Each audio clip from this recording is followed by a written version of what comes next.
Utopia, of Usurers and Other Essays. By Gilbert Keith Chesterton. A Song of Swords. A drove of cattle came into a village called Swords, and was stopped by the rioters. Shul, daily paper. In the place called Swords on the Irish road, it is told for a new renown, how we held the horns of the cattle, and how we will hold the horns of the devils now, ere the Lord of Hell with the horn on his brow is crowned in Dublin town. Light in the east, and light in the west, and light on the cruel lords, on the souls that suddenly all men knew, and the green flag flew, and the red flag flew, and many a wheel of the world stopped, too, when the cattle were stopped at Swords. Be they sinners or less than saints, that smite in the street for rage, we know where the shame shines bright, we know you that they smite at, you their foe, lords of the lawless wage, and lo, this is your lawful wage. You pinched a child to a torture price, that you dared not name in words, so black a jest was the silver bit, that your own speech shook for the shame of it, and the coward was plain as a cow they hit. When the cattle have strayed at Swords, the wheel of the torrent of wives went round, to break men's brotherhood, you gave the good Irish blood to grease, the clubs of your country's enemies, you saw the brave man beat to the knees, and you saw that it was good. The rope of the rich is long and long, the longest of hangmen's cords, but the kings and crowds are holding their breath, in a giant shadow o'er all beneath, where God stands holding the scales of death between the cattle and swords. Haply the lords that hire and lend, the lowest of all men's lords, who sell their kind like kine at a fair, will find no head of their cattle there, but faces of men where cattle were, faces of men and swords. Utopia, of Usurers. Art and Advertisement. I propose, subject to the patience of the reader, to devote 2 or 3 articles to prophecy. Like all healthy-minded prophets, sacred and profane, I can only prophesy when I am in a rage and think things look ugly for everybody. And like all healthy-minded prophets, I prophesy in the hope that my prophecy may not come true. For the prediction made by the true soothsayer is like the warning given by a good doctor. And the doctor has really triumphed when the patient he condemned to death has revived to life. The threat is justified at the very moment when it is falsified. Now I have said again and again, and I shall continue to say again and again on all the most inappropriate occasions, that we must hit capitalism, and hit it hard, for the plain and definite reason that it is growing stronger. Most of the excuses which serve the capitalists as masks are, of course, the excuses of hypocrites. They lie when they claim philanthropy. They no more feel any particular love of men than Albu felt an affection for Chinamen. They lie when they say they have reached their position through their own organizing ability. They often lie about the present wealth, as they generally lie about their past poverty. But when they say that they are going in for a constructive social policy, they do not lie. They really are going in for a constructive social policy. And we must go in for an equally destructive social policy, and destroy, while it is still half constructed, the accursed thing which they construct. The example of the arts. Now I propose to take, one after another, certain aspects and departments of modern life, and describe what I think they will be like in this paradise of plutocrats, this utopia of gold and brass, in which the great story of England seems so likely to end. I propose to say what I think our new masters, the mere millionaires, will do with certain human interests and institutions such as art, science, jurisprudence, or religion, unless we strike soon enough to prevent them, and for the sake of argument I will take in this article the example of the arts. Most people have seen a picture called Bubbles, which is used for the advertisement of a celebrated soap, a small cake of which is introduced into the pictorial design. And anybody with an instinct for design, the caricaturist of the Daily Herald, for instance, will guess that it was not originally a part of the design. He will see that the cake of soap destroys the picture, as much as if the cake of soap had been used to scrub off the paint. Small as it is, it breaks and confuses the whole balance of objects in the composition. I offer no judgment here upon Millais's action in the matter. In fact, I do not know what it was. The important point for me at the moment is that the picture was not painted for the soap, but the soap added to the picture. And the spirit of the corrupting change which has separated us from that Victorian epoch can be best seen in this, that the Victorian atmosphere, with all its faults, did not permit such a style of patronage to pass as a matter of course. Michelangelo may have been proud to have helped an emperor or a pope, though, indeed, I think he was prouder than they were on his own account. I do not believe Sir John Millais was proud of having helped a soap boiler. I do not say he thought it wrong, but he was not proud of it. And that marks precisely the change from his time to our own. Our merchants have really adopted the style of merchant princes. They have begun openly to dominate the civilization of the state, as the emperors and popes openly dominated in Italy. In Millais's time, broadly speaking, art was supposed to mean good art. Advertisement was supposed to mean inferior art. The head of a black man, painted to advertise somebody's blacking, could be a rough symbol, like an inn sign. The black man had only to be black enough. An artist exhibiting the picture of a Negro was expected to know that a black man is not so black as he is painted. He was expected to render 1,000 tints of gray and brown and violet, for there is no such thing as a black man, just as there is no such thing as a white man. A fairly clear line separated advertisement from art. The first effect. I should say the first effect of the triumph of the capitalist, if we allow him to triumph, will be that that line of demarcation will entirely disappear. There will be no art that might not just as well be advertisement. I do not necessarily mean that there will be no good art. Much of it might be, much of it already is, very good art. You may put it, if you please, in the form that there has been a vast improvement in advertisements. Certainly there would be nothing surprising if the head of a Negro advertising somebody's blacking nowadays were finished with as careful and subtle colors as one of the old and superstitious painters would have wasted on the Negro king who brought gifts to Christ. But the improvement of advertisements is the degradation of artists. It is their degradation for this clear and vital reason that the artist will work not only to please the rich, but only to increase their riches, which is a considerable step lower. After all, it was as a human being that a pope took pleasure in a cartoon of Raphael, or a prince took pleasure in a statuette of Cellini.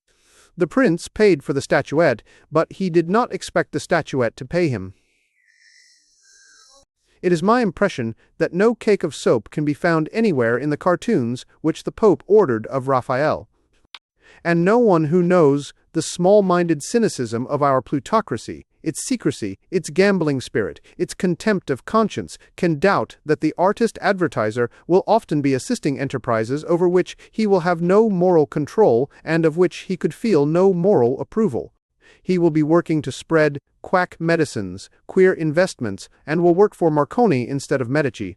And to this base ingenuity he will have to bend the proudest and purest of the virtues of the intellect, the power to attract his brethren, and the noble duty of praise. For that picture by Millais is a very allegorical picture. It is almost a prophecy of what uses are awaiting the beauty of the child unborn.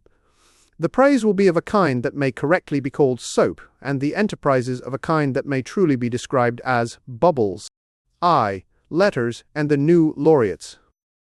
In these articles, I only take 2 or 3 examples of the first and fundamental fact of our time. I mean the fact that the capitalists of our community are becoming quite openly the kings of it.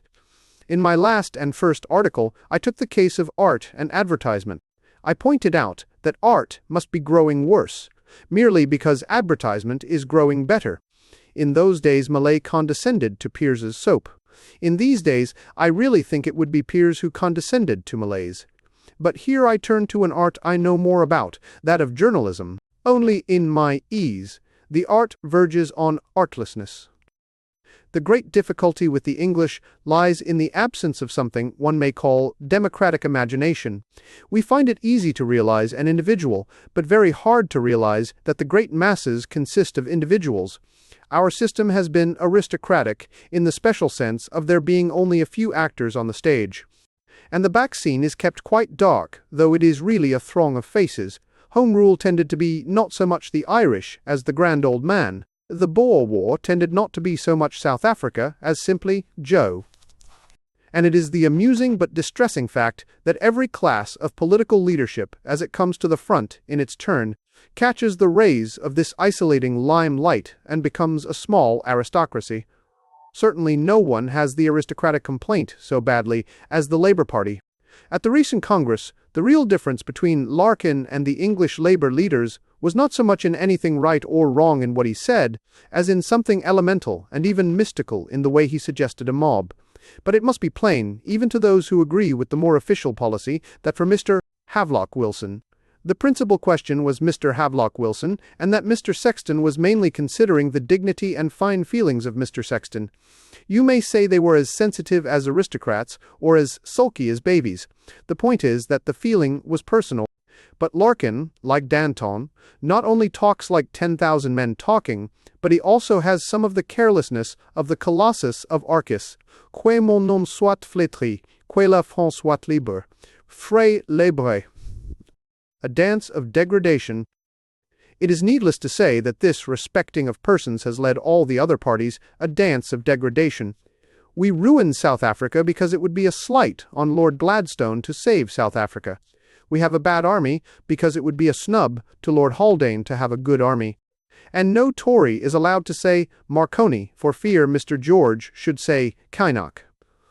But this curious personal element, with its appalling lack of patriotism, has appeared in a new and curious form in another department of life, the department of literature, especially periodical literature. And the form it takes is the next example I shall give of the way in which the capitalists are now appearing, more and more openly, as the masters and princes of the community. I will take a Victorian instance to mark the change, as I did in the case of the advertisement of Bubbles. It was said in my childhood, by the more apoplectic and elderly sort of Tory, that W. E. Gladstone was only a free trader because he had a partnership in Gilbey's Foreign Wines. This was, no doubt, nonsense, but it had a dim symbolic, or mainly prophetic, truth in it. It was true, to some extent even then, and it has been increasingly true since, that the statesman was often an ally of the salesman, and represented not only a nation of shopkeepers, but one particular shop. But in Gladstone's time, even if this was true, it was never the whole truth, and no one would have endured it being the admitted truth. The politician was not solely an eloquent and persuasive bagman traveling for certain businessmen. He was bound to mix even his corruption with some intelligible ideals and rules of policy. And the proof of it is this, that at least it was the statesman who bulked large in the public eye, and his financial backer was entirely in the background. Old gentlemen might choke over their port, with the moral certainty that the Prime Minister had shares in a wine merchant's. But the old gentleman would have died on the spot if the wine merchant had really been made as important as the Prime Minister, if it had been Sir Walter Gilbey whom Disraeli denounced, or Punch caricatured, if Sir Walter Gilbey's favourite collars, with the design of which I am unacquainted, had grown as large as the wings of an archangel, if Sir Walter Gilbey had been credited with successfully eliminating the British oak with his little hatchet, if, near the Temple and the Courts of Justice, our sight was struck by a majestic statue of a wine merchant, or if the earnest conservative lady who threw a gingerbread nut at the Premier had directed it towards the wine merchant instead, the shock to Victorian England would have been very great indeed. Halos for employers. Now something very like that is happening. The mere wealthy employer is beginning to have not only the power, but some of the glory. I have seen in several magazines lately, and magazines of a high class, the appearance of a new kind of article. Literary men are being employed to praise a big businessman personally, as men used to praise a king. They not only find political reasons for the commercial schemes that they have done for some time past, they also find moral defenses for the commercial schemers. They describe the capitalist's brain of steel and heart of gold in a way that Englishmen hitherto have been at least in the habit of reserving for romantic figures like Garibaldi or Gordon. In one excellent magazine, Mr. T.P. O'Connor, who, when he likes, can write on letters like a man of letters, has some purple pages of praise of Sir Joseph Lyons, the man who runs those tea-shop places. He incidentally brought in a delightful passage about the beautiful souls possessed by some people called Salmon and Gluckstein. I think I like best the passage where he said that Lyons's charming social accomplishments included a talent for imitating a Jew. The article is accompanied with a large and somewhat leering portrait of that shopkeeper, which makes the parlor trick in question particularly astonishing. Another literary man, who certainly ought to know better, wrote in another paper a piece of hero worship about Mr. Selfridge. No doubt the fashion will spread, and the art of words, as polished and pointed by Ruskin or Meredith, will be perfected yet further to explore the labyrinthine heart of Harrod, or compare the simple stoicism of Marshall with the saintly charm of Snelgrove. Any man can be praised, and rightly praised. If he only stands on 2 legs, he does something a cow cannot do. If a rich man can manage to stand on 2 legs for a reasonable time, it is called self-control. If he has only 1 leg, it is called, with some truth, self-sacrifice. I could say something nice and true about every man I have ever met. Therefore, I do not doubt I could find something nice about Lyons or Selfridge if I searched for it. But I shall not. The nearest postman or cabman will provide me with just the same brain of steel and heart of gold as these unlucky lucky men. But I do resent the whole age of patronage being revived under such absurd patrons, and all poets becoming court poets, under kings that have taken no oath, nor led us into any battle. Aye, unbusinesslike business. The fairy tales we were all taught did not, like the history we were all taught, consist entirely of lies. Parts of the tale of Puss in Boots or Jack and the Beanstalk may strike the realistic eye as a little unlikely and out of the common way, so to speak, but they contain some very solid and very practical truths. For instance, it may be noted that both in Puss in Boots and Jack and the Beanstalk, if I remember aright, the ogre was not only an ogre but also a magician, and it will generally be found that in all such popular narratives, the king, if he is a wicked king, is generally also a wizard.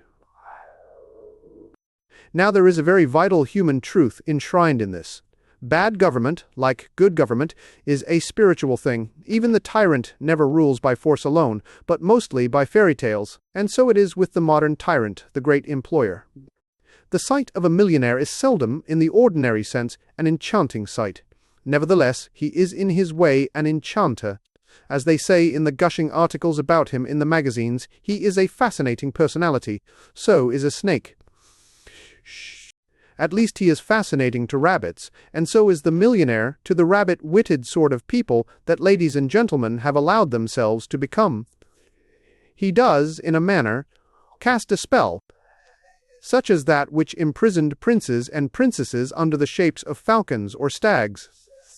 He has truly turned men into sheep, as Circe turned them into swine. Now, the chief of the fairy tales, by which he gains this glory and glamour, is a certain hazy association he has managed to create between the idea of bigness and the idea of practicality.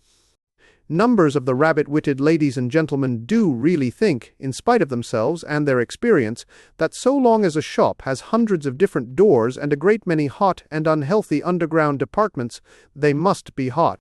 This is very important, and more people than would be needed for a man-of-war or crowded cathedral to say, "This way, madam," and "The next article, sir." It follows that the goods are good. In short, they hold that the big businesses are businesslike. They are not. Any housekeeper in a truthful mood, that is to say, any housekeeper in a bad temper, will tell you that they are not. But housekeepers, too, are human, and therefore inconsistent and complex, and they do not always stick to truth and bad temper.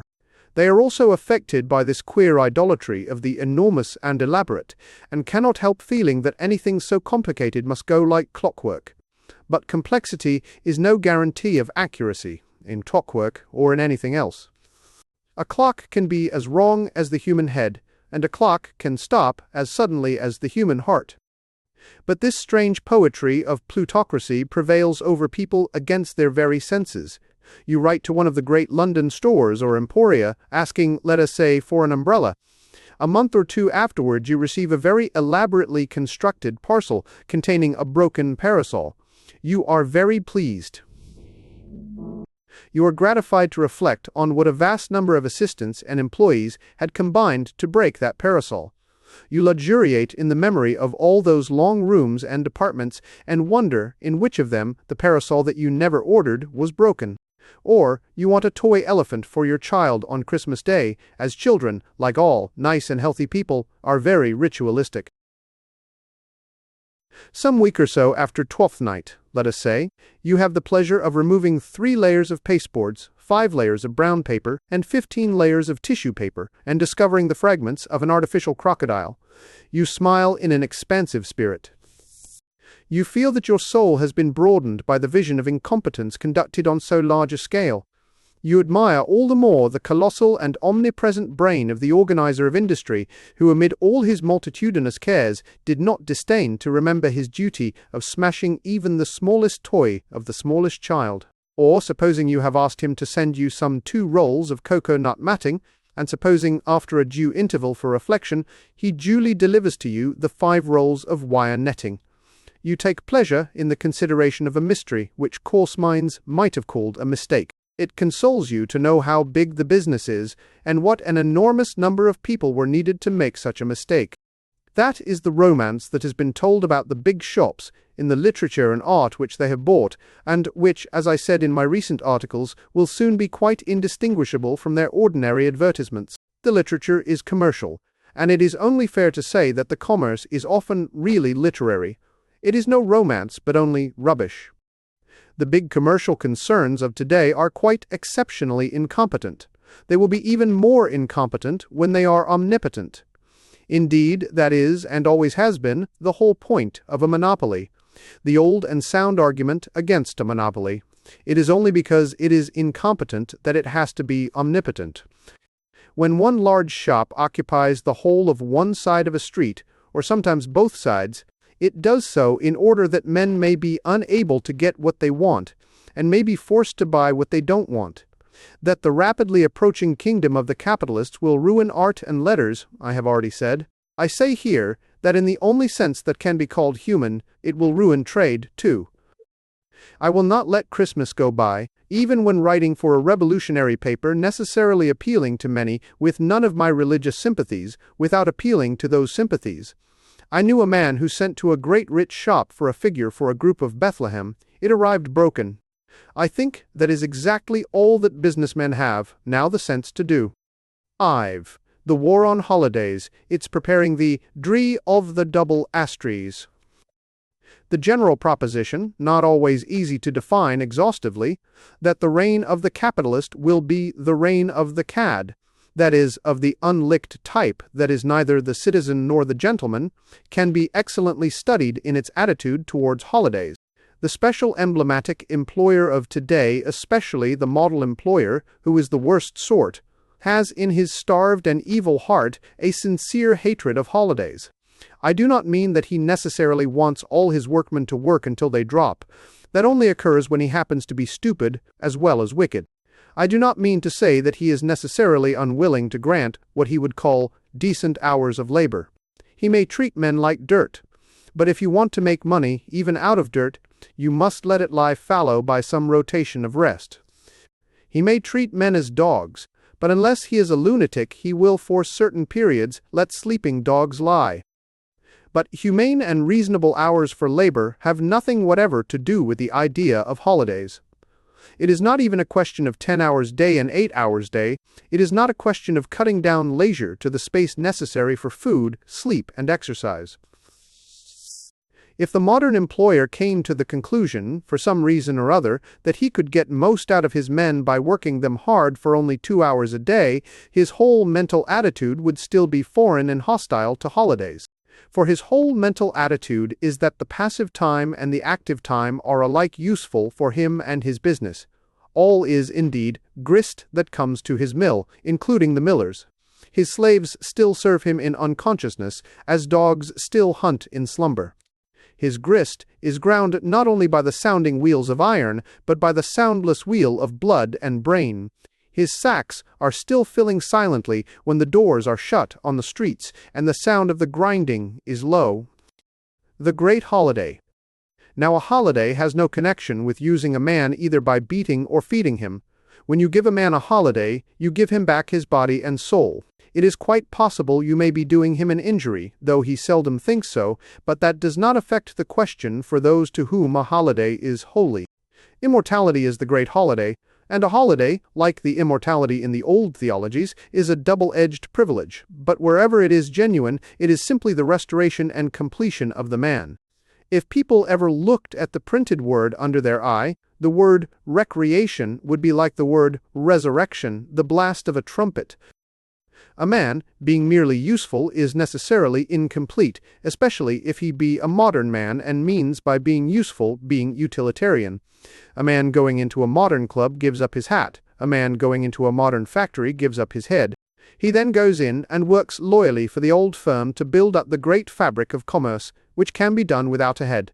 But when he has done work, he goes to the cloakroom, like the man at the club, and gets his head back again. That is the germ of the holiday.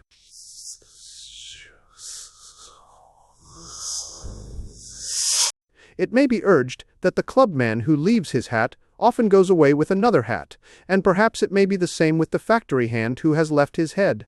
A hand that has lost its head may affect the fastidious as a mixed metaphor, but, God pardon us all, what an unmixed truth! We could almost prove the whole ease from the habit of calling human beings merely hands while they are working, as if the hand were horribly cut off, like the hand that has offended, as if, while the sinner entered heaven maimed, his unhappy hand still labored laying up riches for the lords of hell. But to return to the man whom we found waiting for his head in the cloakroom, it may be urged, we say, that he might take the wrong head, like the wrong hat, but here the similarity ceases.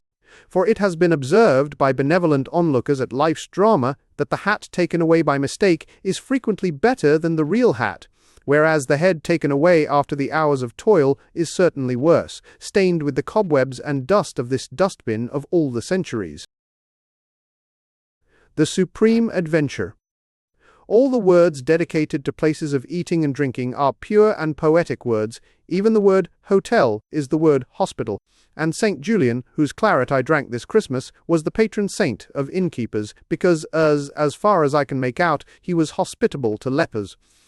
Now, I do not say that the ordinary hotel keeper in Piccadilly or the Avenue de l'Opera would embrace a leper, slap him on the back, and ask him to order what he liked. But I do say that hospitality is his trade virtue, and I do also say it is well to keep before our eyes the supreme adventure of a virtue. If you are brave, think of the man who was braver than you. If you are kind, think of the man who was kinder than you. That is what was meant by having a patron saint. That is the link between the poor saint who received bodily lepers and the great hotel proprietor who, as a rule, receives spiritual lepers. But a word yet weaker than hotel illustrates the same point. The word restaurant. There again you have the admission that there is a definite building or statue to restore, that ineffaceable image of man that some call the image of God, and that is the holiday. It is the restaurant or restoring thing that, by a blast of magic, turns a man into himself. This complete and reconstructed man is the nightmare of the modern capitalist. His whole scheme would crack across like a mirror of Shalott if once a plain man were ready for his two plain duties, ready to live and ready to die. And that horror of holidays which marks the modern capitalist is very largely a horror of the vision of a whole human being, something that is not a hand or a head for figures, but an awful creature who has met himself in the wilderness. The employers will give time to eat, time to sleep. They are in terror of a time to think. To anyone who knows any history, it is wholly needless to say that holidays have been destroyed, as Mr. Stroid, as Mr. Dacian. Belloc, who knows much more history than you or I, recently pointed out in the Pall Mall magazine, Shakespeare's title of Twelfth Night, or What You Will, simply meant that a winter carnival for everybody went on wildly till the 12th night after Christmas. Those of my readers who work for modern offices or factories might ask their employers for 12 days holidays after Christmas, and they might let me know the reply. V. The Church of the Servile State. I confess I cannot see why mere blasphemy by itself should be an excuse for tyranny and treason, or how the mere isolated fact of a man not believing in God should be a reason for my believing in him. But the rather spinsterish flutter among some of the old freethinkers has put one tiny ripple of truth in it, and that affects the idea which I wish to emphasize even to monotony in these pages. I mean, the idea that the new community which the capitalists are now constructing will be a very complete and absolute community, and one which will tolerate nothing really independent of itself. Now, it is true that any positive creed, true or false, would tend to be independent of itself. It might be Roman Catholicism, or Mohammedanism, or materialism, but, if strongly held, it would be a thorn in the side of the servile state. The Muslim thinks all men immortal, the materialist thinks all men mortal. The materialist does not think that Mr. Haeckel will go to heaven, while all the peasants will go to pot, like their chickens. In every serious doctrine of the destiny of men, there is some trace of the doctrine of the equality of men, but the capitalist really depends on some religion of inequality. The capitalist must somehow distinguish himself from humankind. He must be obviously above it, or he would be obviously below it. Take even the least attractive and popular side of the larger religions today. Take the mere vetoes imposed by Islam on atheism or Catholicism. The Muslim veto upon intoxicants cuts across all classes. But it is absolutely necessary for the capitalist who presides at a licensing committee and also at a large dinner, it is absolutely necessary for him to make a distinction between gin and champagne. The atheist veto upon all miracles cuts across all classes. But it is absolutely necessary for the capitalist to make a distinction between his wife, who is an aristocrat, and consults crystal gazers and stargazers in the West End, and vulgar miracles claimed by gypsies or traveling showmen. The Catholic veto upon usury, as defined in dogmatic councils, cuts across all classes. But it is absolutely necessary to the capitalist to distinguish more delicately between two kinds of usury, the kind he finds useful and the kind he does not find useful. The religion of the servile state must have no dogmas or definitions. It cannot afford to have any definitions. For definitions are very dreadful things. They do the two things that most men, especially comfortable men, cannot endure. They fight, and they fight fair. Every religion, apart from open devil worship, must appeal to a virtue or the pretense of a virtue. But a virtue, generally speaking, does some good to everybody. It is therefore necessary to distinguish among the people it was meant to benefit those whom it does benefit. Modern broad-mindedness benefits the rich and benefits nobody else. It was meant to benefit the rich and meant to benefit nobody else. And if you think this unwarranted, I will put before you one plain question. There are some pleasures of the poor that may also mean profits for the rich. There are other pleasures of the poor which cannot mean profits for the rich. Watch this one contrast, and you will watch the whole creation of a careful slavery. In the last resort, the two things called beer and soap end only in a froth. They are both below the high notice of a real religion, but there is just this difference, that the soap makes the factory more satisfactory, while the beer only makes the workman more satisfied. Wait and see if the soap does not increase and the beer decrease. Wait and see whether the religion of the servile state is not in every case what I say, the encouragement of small virtues supporting capitalism, the discouragement of the huge virtues that defy it. Many great religions, pagan and Christian, have insisted on wine. Only one, I think, has insisted on soap. You will find it in the New Testament attributed to the Pharisees. Science and the Eugenists. The key fact in the new development of plutocracy is that it will use its own blunder as an excuse for further crimes.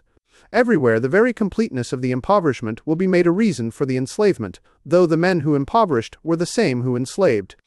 It is as if a highwayman not only took away a gentleman's horse and all his money, but then handed him over to the police for tramping without visible means of subsistence. And the most monstrous feature in this enormous meanness may be noted in the plutocratic appeal to science, or rather to the pseudoscience that they call eugenics. The eugenists get the ear of the humane but rather hazy cliques by saying that the present conditions under which people work and breed are bad for the race. But the modern mind will not generally stretch beyond one step of reasoning, and the consequence which appears to follow on the consideration of these conditions is by no means what would originally have been expected. If somebody says, a rickety cradle may mean a rickety baby, the natural deduction, one would think, would be to give the people a good cradle, or give them money enough to buy one. But that means higher wages and greater equalization of wealth, and the plutocratic scientist, with a slightly troubled expression, turns his eyes and pince-nez in another direction. Reduced to brutal terms of truth, his difficulty is this, and simply this: more food, leisure, and money for the workman would mean a better workman, better even from the point of view of anyone for whom he worked. But more food, leisure, and money would also mean a more independent workman. A house with a decent fire and a full pantry would be a better house to make a chair or mend a clock in, even from the customer's point of view, than a hovel with a leaky roof and a cold hearth. But a house with a decent fire and a full pantry would also be a better house in which to refuse to make a chair or mend a clock, a much better house to do nothing in, and doing nothing is sometimes one of the highest of the duties of man. All but the hard-hearted must be torn with pity for this pathetic dilemma of the rich man, who has to keep the poor man just stout enough to do the work, and just thin enough to have to do it. As he stood gazing at the leaky roof and the rickety cradle in a pensive manner, there one day came into his mind a new and curious idea. One of the most strange, simple, and horrible ideas that have ever risen from the deep pit of original sin. The roof could not be mended, or at least it could not be mended much without upsetting the capitalist balance, or rather disproportion in society, for a man with a roof is a man with a house, and to that extent his house is his castle. The cradle could not be made to rock easier, or at least not much easier, without strengthening the hands of the poor household, for the hand that rocks the cradle rules the world to that extent. But it occurred to the capitalist that there was one sort of furniture in the house that could be altered. The husband and wife could be altered. Birth costs nothing, except in pain and valor, and such old-fashioned things, and the merchant need pay no more for mating a strong miner to a healthy fishwife than he pays when the miner mates himself with a less robust female, whom he has the sentimentality to prefer. Thus it might be possible, by keeping on certain broad lines of heredity, to have some physical improvement without any moral, political, or social improvement. It might be possible to keep a supply of strong and healthy slaves without coddling them with decent conditions. As the mill owners use the wind and the water to drive their mills, they would use this natural force as something even cheaper, and turn their wheels by diverting from its channel the blood of a man in his youth. That is what eugenics means, and that is all that it means. Of the moral state of those who think of such things, it does not become us to speak. The practical question is rather the intellectual one, of whether their calculations are well-founded, and whether the men of science can or will guarantee them any such physical certainties. Fortunately, it becomes clearer every day that they are, scientifically speaking, building on the shifting sand. The theory of breeding slaves breaks down through what a Democrat calls the equality of men, but which even an oligarchist will find himself forced to call the similarity of men. That is, that though it is not true that all men are normal, it is overwhelmingly certain that most men are normal. All the common eugenic arguments are drawn from extreme cases, which, even if human honor and laughter allowed of their being eliminated, would not by their elimination greatly affect the mass. For the rest, there remains the enormous weakness in eugenics that if ordinary men's judgment or liberty is to be discounted in relation to heredity, the judgment of the judges must be discounted in relation to their heredity. The eugenic professor may or may not succeed in choosing a baby's parents. It is quite certain that he cannot succeed in choosing his own parents. All his thoughts, including his eugenic thoughts, are, by the very principle of those thoughts, flowing from a doubtful or tainted source. In short, we should need a perfectly wise man to do the thing at all, and if he were a wise man, he would not do it. VIE, the evolution of the prison. I have never understood why it is that those who talk most about evolution, and talk it in the very age of fashionable evolutionism, do not see the one way in which evolution really does apply to our modern difficulty. There is, of course, an element of evolutionism in the universe, and I know no religion or philosophy that ever entirely ignored it. Evolution, popularly speaking, is that which happens to unconscious things. They grow unconsciously, or fade unconsciously, or rather, some parts of them grow and some parts of them fade, and at any given moment there is almost always some presence of the fading thing, and some incompleteness in the growing one. Thus, if I went to sleep for 100 years, like the Sleeping Beauty, I wish I could, I should grow a beard, unlike the Sleeping Beauty, and just as I should grow hair if I were asleep, I should grow grass if I were dead. Those whose religion it was that God was asleep were perpetually impressed and affected by the fact that he had a long beard. And those whose philosophy it is that the universe is dead from the beginning, being the grave of nobody in particular, think that is the way that grass can grow. In any case, these developments only occur with dead or dreaming things. What happens when everyone is asleep is called evolution. What happens when everyone is awake is called revolution.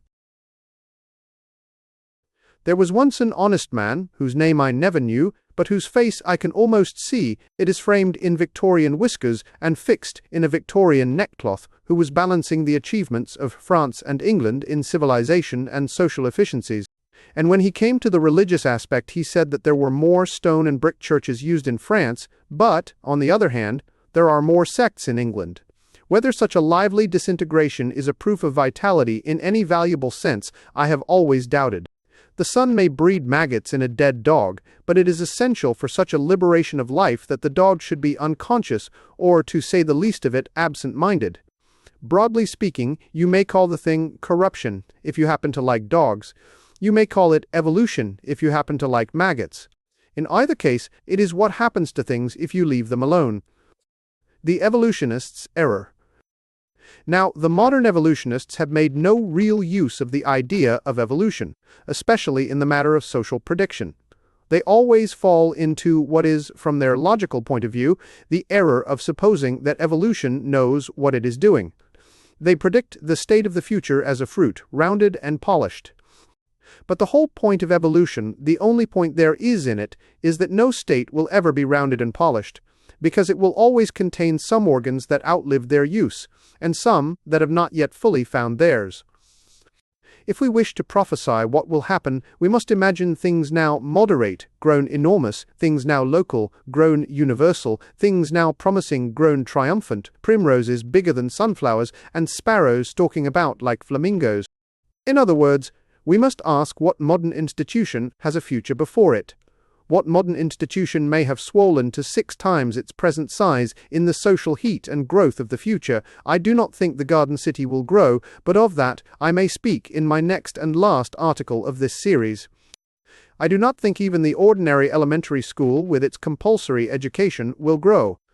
Too many unlettered people hate the teacher for teaching, and too many lettered people hate the teacher for not teaching. The Garden City will not bear much blossom, the young idea will not shoot, unless it shoots the teacher. But the one flowering tree on the estate, the one natural expansion which I think will expand, is the institution we call the prison. Prisons for all.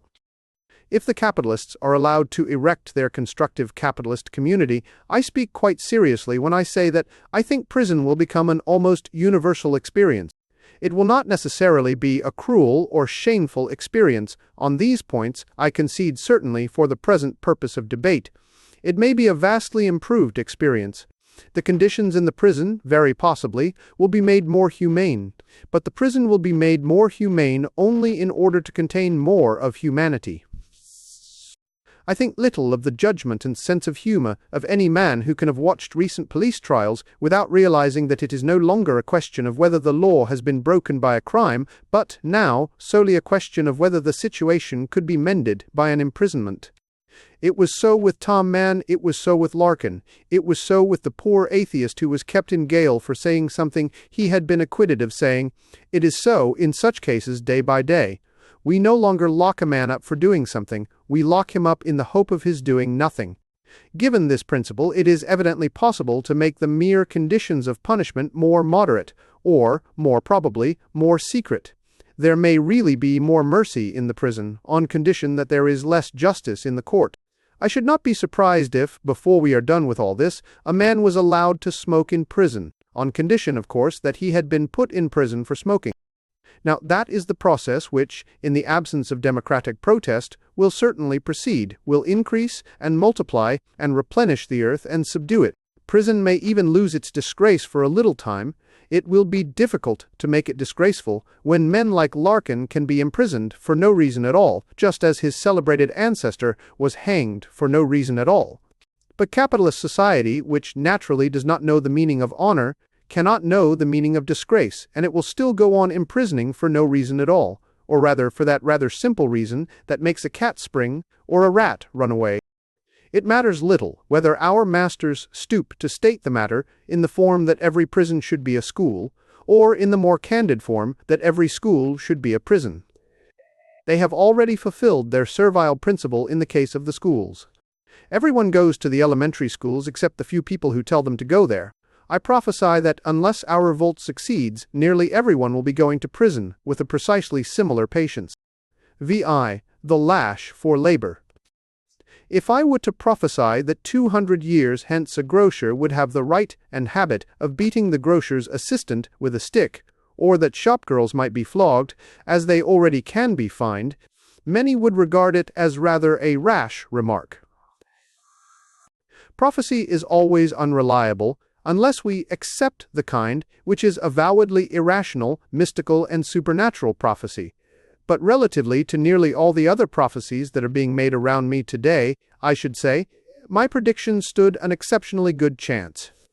In short, I think the grocer with the stick is a figure we are far more likely to see than the Superman or the samurai, or the true model employer, or the perfect Fabian official, or the citizen of the collectivist state.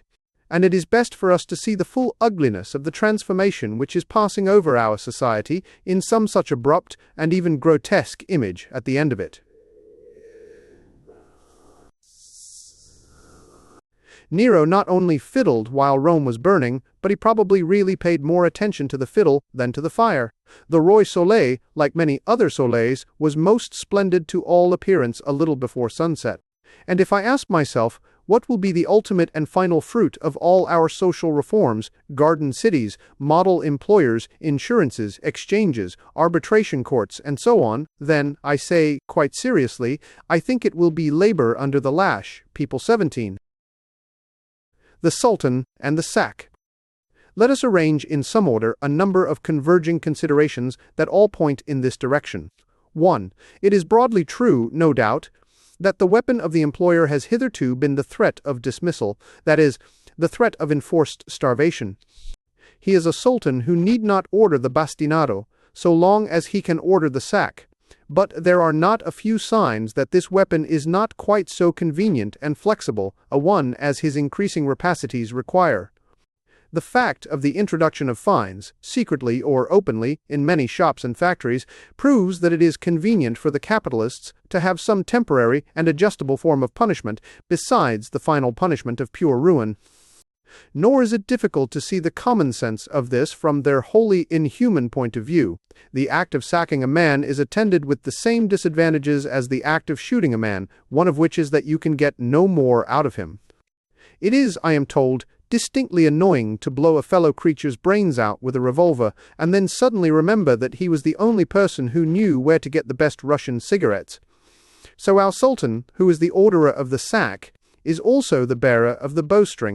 A school in which there was no punishment, except expulsion, would be a school in which it would be very difficult to keep proper discipline, and the sort of discipline on which the reformed capitalism will insist will be all of the type which in free nations is imposed only on children.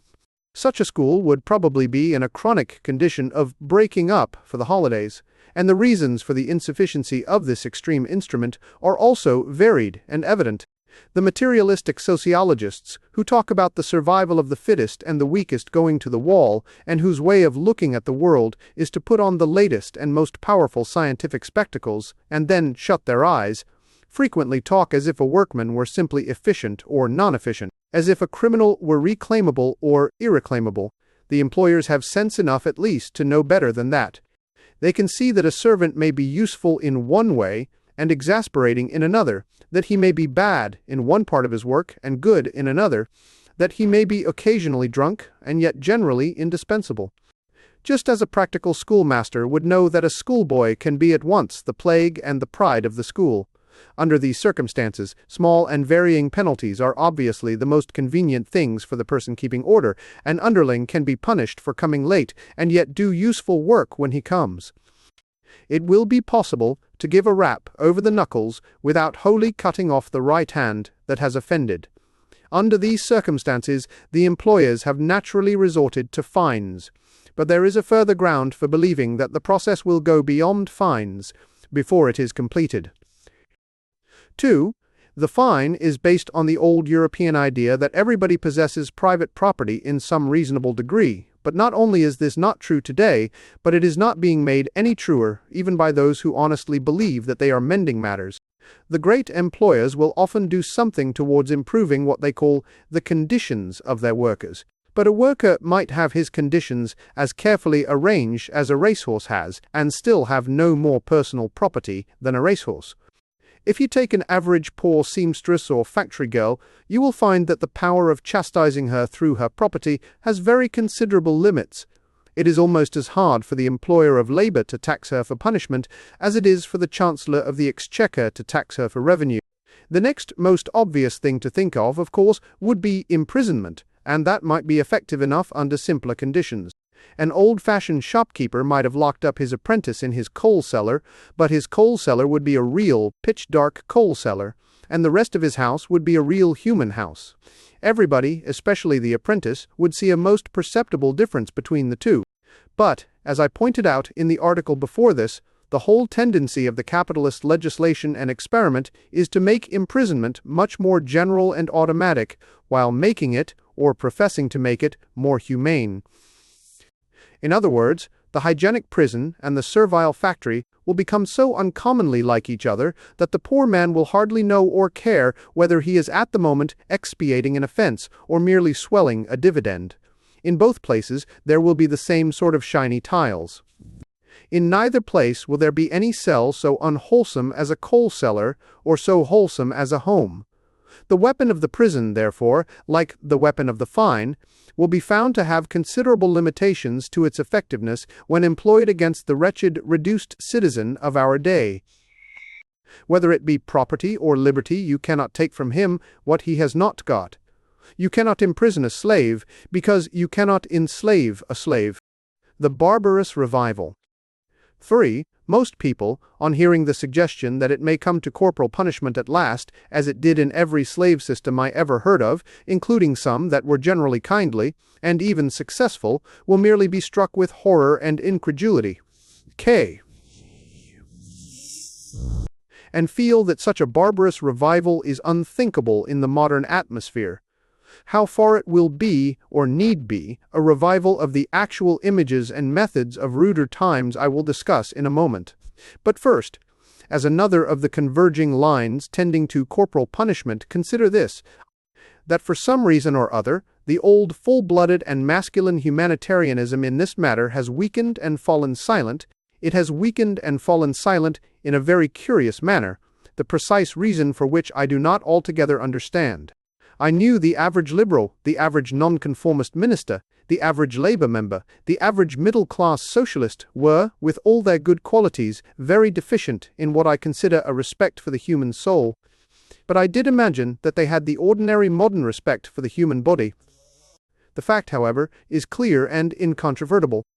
In spite of the horror of all humane people, in spite of the hesitation even of our corrupt and panic-stricken Parliament, measures can now be triumphantly passed for spreading or increasing the use of physical torture, and for applying it to the newest and vaguest categories of crime.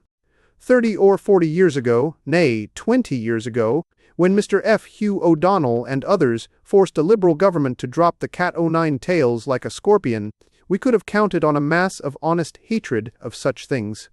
We cannot count on it now. 4. But lastly, it is not necessary that in the factories of the future the institution of physical punishment should actually remind people of the jambok or the knout. It could easily be developed out of the many forms of physical discipline which are already used by employers on the excuses of education or hygiene. Already in some factories girls are obliged to swim whether they like it or not, or do gymnastics whether they like it or not. By a simple extension of hours or complication of exercises, a pair of Swedish clubs could easily be so used as to leave their victim as exhausted as one who had come off the rack. I think it extremely likely that they will be. The Mask of Socialism. The chief aim of all honest socialists just now is to prevent the coming of socialism. I do not say it as a sneer, but, on the contrary, as a compliment. A compliment to their political instinct and public spirit. I admit it may be called an exaggeration, but there really is a sort of sham socialism that the modern politicians may quite possibly agree to set up if they do succeed in setting it up. The battle for the poor is lost. We must note, first of all, a general truth about the curious time we live in. It will not be so difficult as some people may suppose to make the servile state look rather like socialism, especially to the more pedantic kind of socialist. The reason is this. The old lucid and trenchant expounder of socialism, such as Blatchford or Fred Henderson, always describes the economic power of the plutocrats as consisting in private property. Of course, in a sense, this is quite true, though they too often miss the point that private property, as such, is not the same as property confined to the few. But the truth is that the situation has grown much more subtle, perhaps too subtle, not to say too insane, for straight-thinking theorists like Blatchford. The rich man today does not only rule by using private property, he also rules by treating public property as if it were private property. A man like Lord Murray pulled the strings, especially the purse strings, but the whole point of his position was that all sorts of strings had got entangled. The secret strength of the money he held did not lie merely in the fact that it was his money. It lay precisely in the fact that nobody had any clear idea of whether it was his money, or his successor's money, or his brother's money, or the Marconi Company's money, or the Liberal Party's money, or the English nation's money. It was buried treasure, but it was not private property. It was the acme of plutocracy because it was not private property. Now, by following this precedent, this unprincipled vagueness about official and unofficial monies by the cheerful habit of always mixing up the money in the pocket with the money in the till, it would be quite possible to keep the rich as ever in practice, though they might have suffered confiscation in theory. Lloyd George has $400 a year as an MP, but he not only gets much more as a minister, but he might at any time get immeasurably more by speculating on state secrets that are necessarily known to him. Some say that he has even attempted something of the kind. Now, it would be quite possible to cut Mr. Cellamond George down, not to $400 a year, but to 4p a day, and still leave him all these other and enormous financial superiorities. It must be remembered that a socialist state, in any way resembling a modern state, must, however egalitarian it may be, have the handling of huge sums, and the enjoyment of large conveniences. It is not improbable that the same men will handle and enjoy in much the same manner, though in theory they are doing it as instruments and not as individuals. For instance, the Prime Minister has a private house, which is also, I grieve to inform that eminent Puritan, a public house. It is supposed to be a sort of government office, though people do not generally give children's parties or go to bed in a government office. I do not know where Mr. Herbert Samuel lives, but I have no doubt he does himself well in the matter of decoration and furniture. On the existing official parallel, there is no need to move any of these things in order to socialize them. There is no need to withdraw one diamond-headed nail from the carpet or one golden teaspoon from the tray. It is only necessary to call it an official residence, like 10 Downing Street. I think it is not at all improbable that this plutocracy, pretending to be a bureaucracy, will be attempted or achieved. Our wealthy rulers will be in the position which grumblers in the world of sport sometimes attribute to some of the gentlemen players. They assert that some of these are paid like any professional, only their pay is called their expenses. This system might run side by side with a theory of equal wages, as absolute as that once laid down by Mr. Bernard Shaw. By the theory of the state, Mr. Herbert Samuel and Mr. Herbert Samuel and Mr. Feary, Lloyd George might be humble citizens, drudging for their 4p a day, and no better off than porters and coal-heavers. If there were presented to our mere senses what appeared to be the form of Mr. Herbert Samuel in an Astrakhan coat and a motor car, we should find the record of the expenditure, if we could find it at all, under the heading of Speed Limit Extension Enquiry Commission. If it fell to our lot to behold, with the eye of flesh, what seemed to be Mr. Brazen, 16, Lloyd George, lying in a hammock and smoking a costly cigar, We should know that the expenditure would be divided between the condition of rope and netting investigation department and the state of Cuban tobacco trade, Imperial Inspector's report. Such is the society I think they will build unless we can knock it down as fast as they build it. Everything in it, tolerable or intolerable, will have but one use, and that use what our ancestors used to call usance or usury. Its art may be good or bad, but it will be an advertisement for usurers. Its literature may be good or bad, but it will appeal to the patronage of usurers. Its scientific selection will select according to the needs of usurers. Its religion will be just charitable enough to pardon usurers. Its penal system will be just cruel enough to crush all the critics of usurers. The truth of it will be slavery, and the title of it may quite possibly be socialism. The Escape. We watched you building, stone by stone, the well-washed cells and well-washed graves. We shall inhabit, but not own. When Britons ever shall be slaves, the waters waiting in the trough, the tame oats sown are portioned free. There is enough, and just enough, and all is ready now, but we. But you have not caught us yet, my lords. You have us still to get.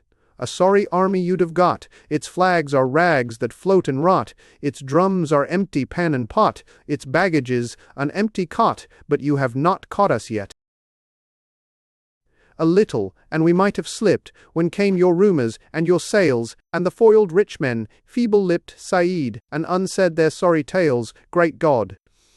It needs a bolder brow to keep 10 sheep inside a pen, and we are sheep no longer now. You are but masters, we are men. We give you all good thanks, my lords. We buy at easy price, thanks for the thousands that you stole.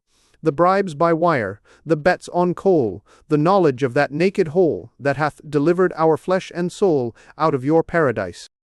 We had held safe your parks, but when men taunted you with bribe and fee, we only saw the Lord of Men grin like an ape and climb a tree, and humbly had we stood without your princely barns, did we not see in pointed faces peering out, what rats now own the granary.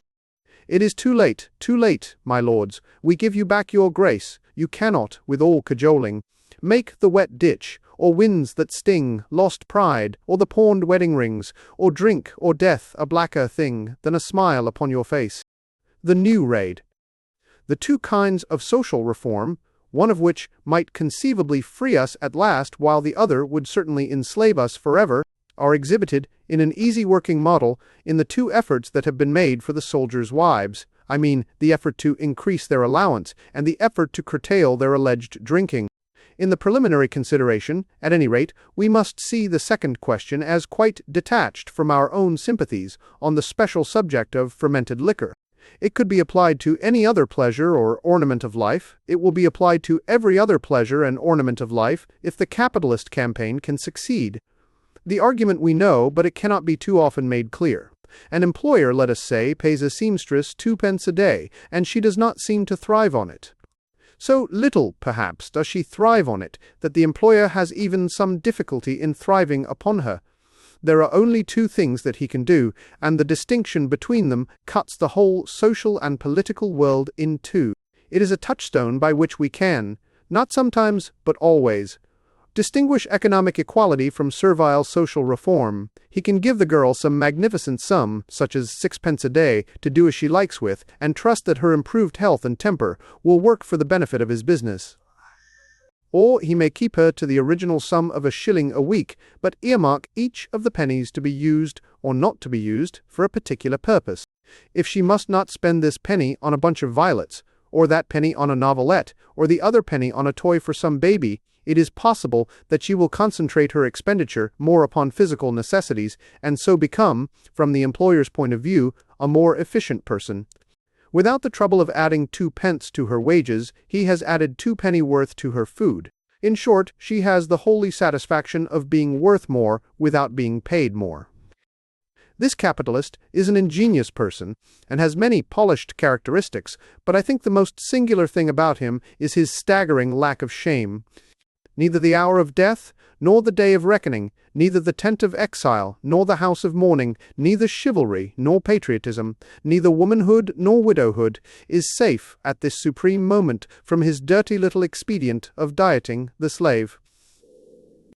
As similar bullies, when they collect the slum rents, put a foot in the open door, these are always ready to push in a muddy wedge wherever there is a slit in a sundered household or a crack in a broken heart. To a man of any manhood, nothing can be conceived more loathsome and sacrilegious than even so much as asking whether a woman who has given up all she loved to death and the fatherland has or has not shown some weakness in her seeking for self-comfort. I know not in which of the two cases I should count myself the baser for inquiring, a case where the charge was false or a case where it was true.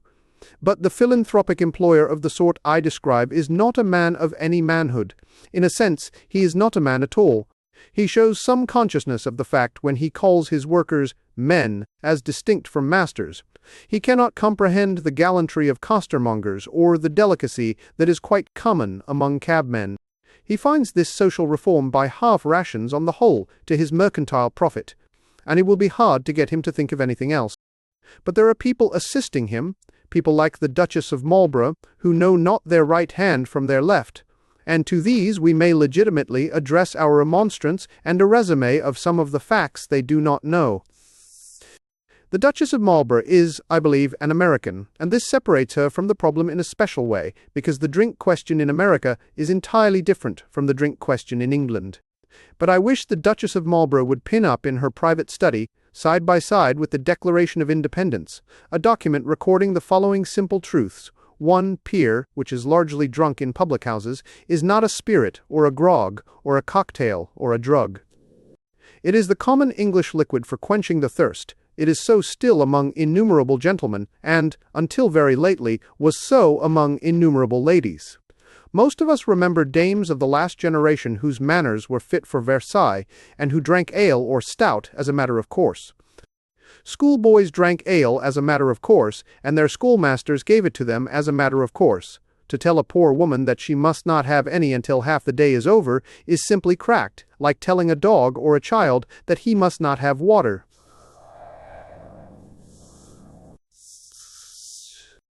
It is the open and obvious place for a certain purpose, which all men used for that purpose until the rich began to be snobs and the poor to become slaves.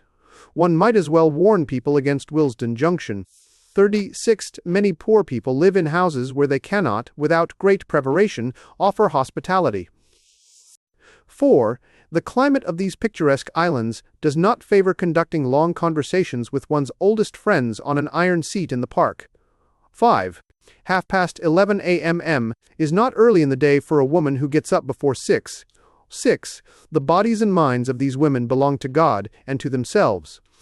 The new name. Something has come into our community which is strong enough to save our community, but which has not yet got a name.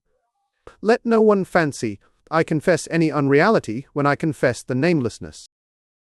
The morality called Puritanism, the tendency called liberalism, the reaction called Tory democracy had not only long been powerful, but had practically done most of their work before these actual names were attached to them. Nevertheless, I think it would be a good thing to have some portable and practicable way of referring to those who think, as we do, in our main concern, which is, that men in England are ruled, at this minute, by the clock, by brutes who refuse them bread, by liars who refuse them news, and by fools who cannot govern, and therefore wish to enslave. Let me explain first why I am not satisfied with the word commonly used, which I have often used myself, and which, in some contexts, is quite the right word to use. I mean the word rebel. Passing over the fact that many who understand the justice of our cause, as a great many at the universities, would still use the word rebel in its old and strict sense as meaning only a disturber of just rule. I pass to a much more practical point. The word rebel understates our cause. It is much too mild. It lets our enemies off much too easily. There is a tradition in all Western life, and letters of Prometheus defying the stars, of man at war with the universe, and dreaming what nature had never dared to dream. All this is valuable in its place and proportion. But it has nothing whatever to do with our ease, or rather it very much weakens it.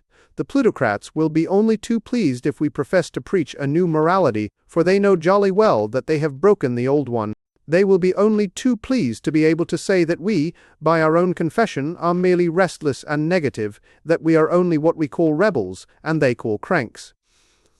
But it is not true, and we must not concede it to them for a moment. And candour, The model millionaire is more of a crank than the socialists, just as Nero was more of a crank than the Christians. And avarice has gone mad in the governing class today, just as lust went mad in the circle of Nero. By all the working and orthodox standards of sanity, capitalism is insane. I should not say to Mr. Fick, Rockefeller, I am a rebel. I should say I am a respectable man, and you are not. Our lawless enemies.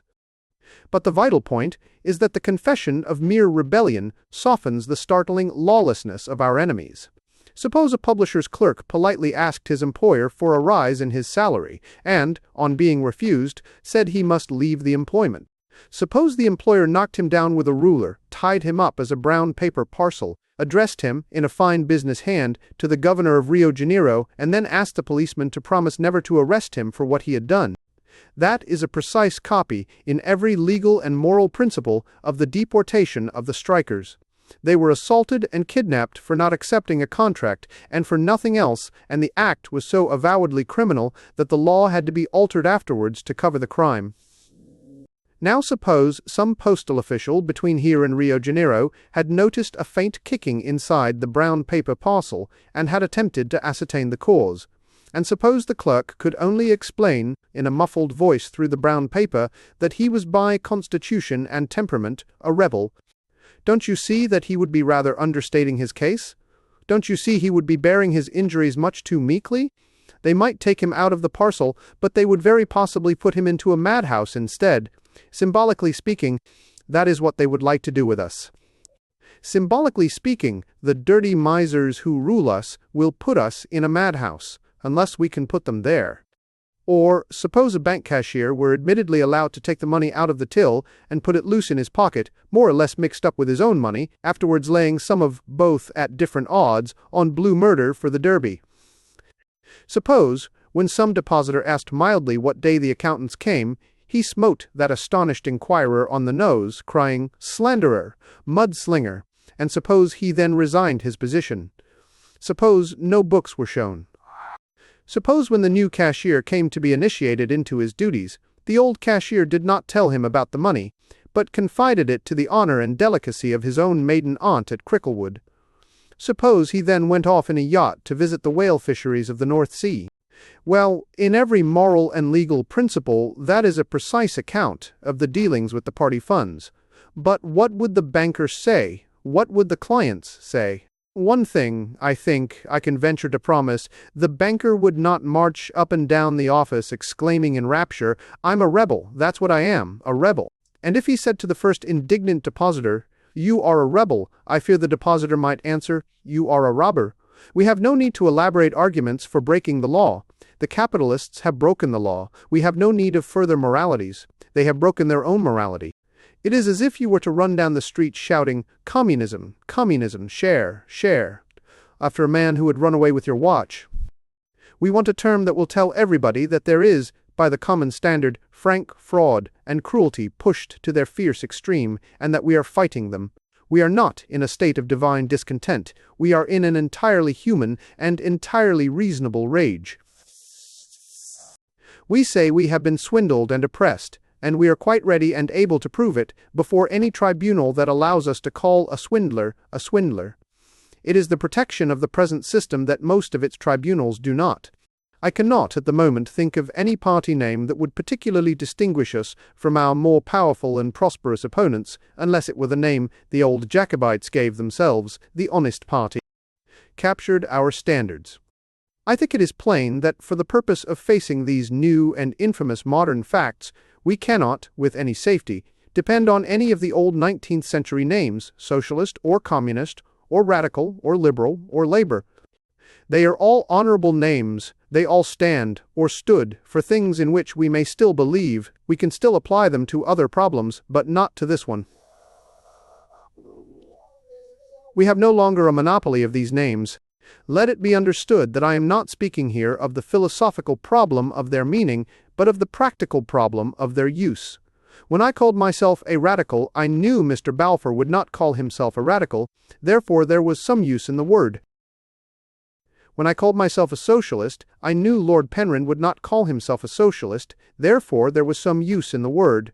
But the capitalists, in that aggressive march which is the main fact of our time, have captured our standards, both in the military and philosophic sense of the word. And it is useless for us to march under colors which they can carry, as well as we. Do you believe in democracy? The devils also believe and tremble. Do you believe in trades unionism? The labor members also believe and tremble like a falling teetotum. Do you believe in the state? The Samuels also believe and grin.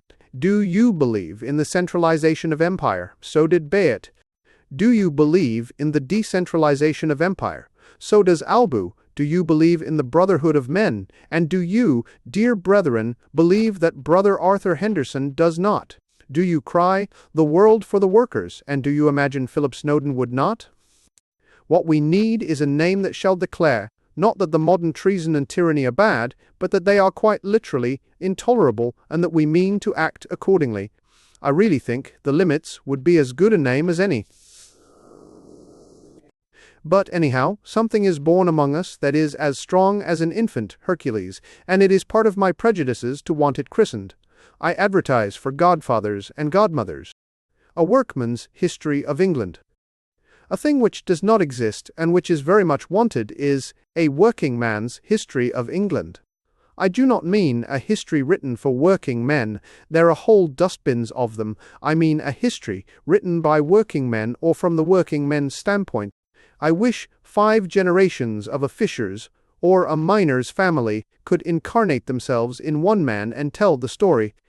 It is impossible to ignore altogether any comment coming from so eminent a literary artist as Mr. Jed Lawrence Housman, but I do not deal here so specially with his well-known conviction about votes for women, as with another idea which is, I think, rather at the back of it, if not with him, at least with others, and which concerns this matter of the true story of England.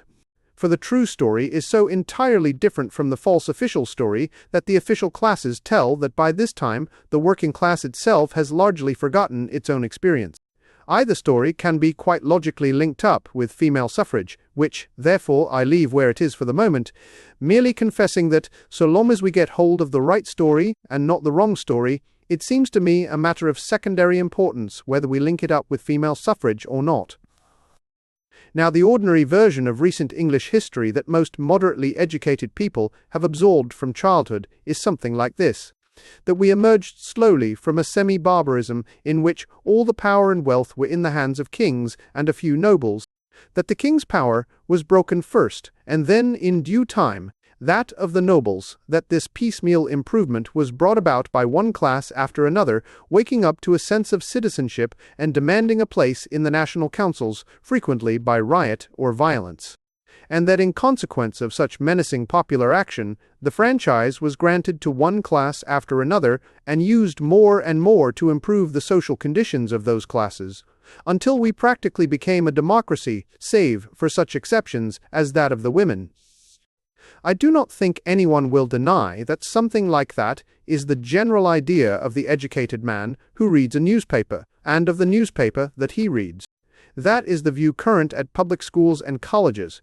It is part of the culture of all the classes that count for much in government. And there is not one word of truth in it, from beginning to end. That great Reform Bill. Wealth and political power were very much more popularly distributed in the Middle Ages than they are now, but we will pass all that and consider recent history. The franchise has never been largely and liberally granted in England. Half the males have no vote and are not likely to get one. It was never granted in reply to pressure from awakened sections of the democracy. In every case, there was a perfectly clear motive for granting it solely for the convenience of the aristocrats. The Great Reform Bill was not passed in response to such riots as that which destroyed a castle, nor did the men who destroyed the castle get any advantage whatever out of the Great Reform Bill. The Great Reform Bill was passed in order to seal an alliance between the landed aristocrats and the rich manufacturers of the North, an alliance that rules us still, and the chief object of that alliance was to prevent to the English populace getting any political power in the general excitement after the French Revolution.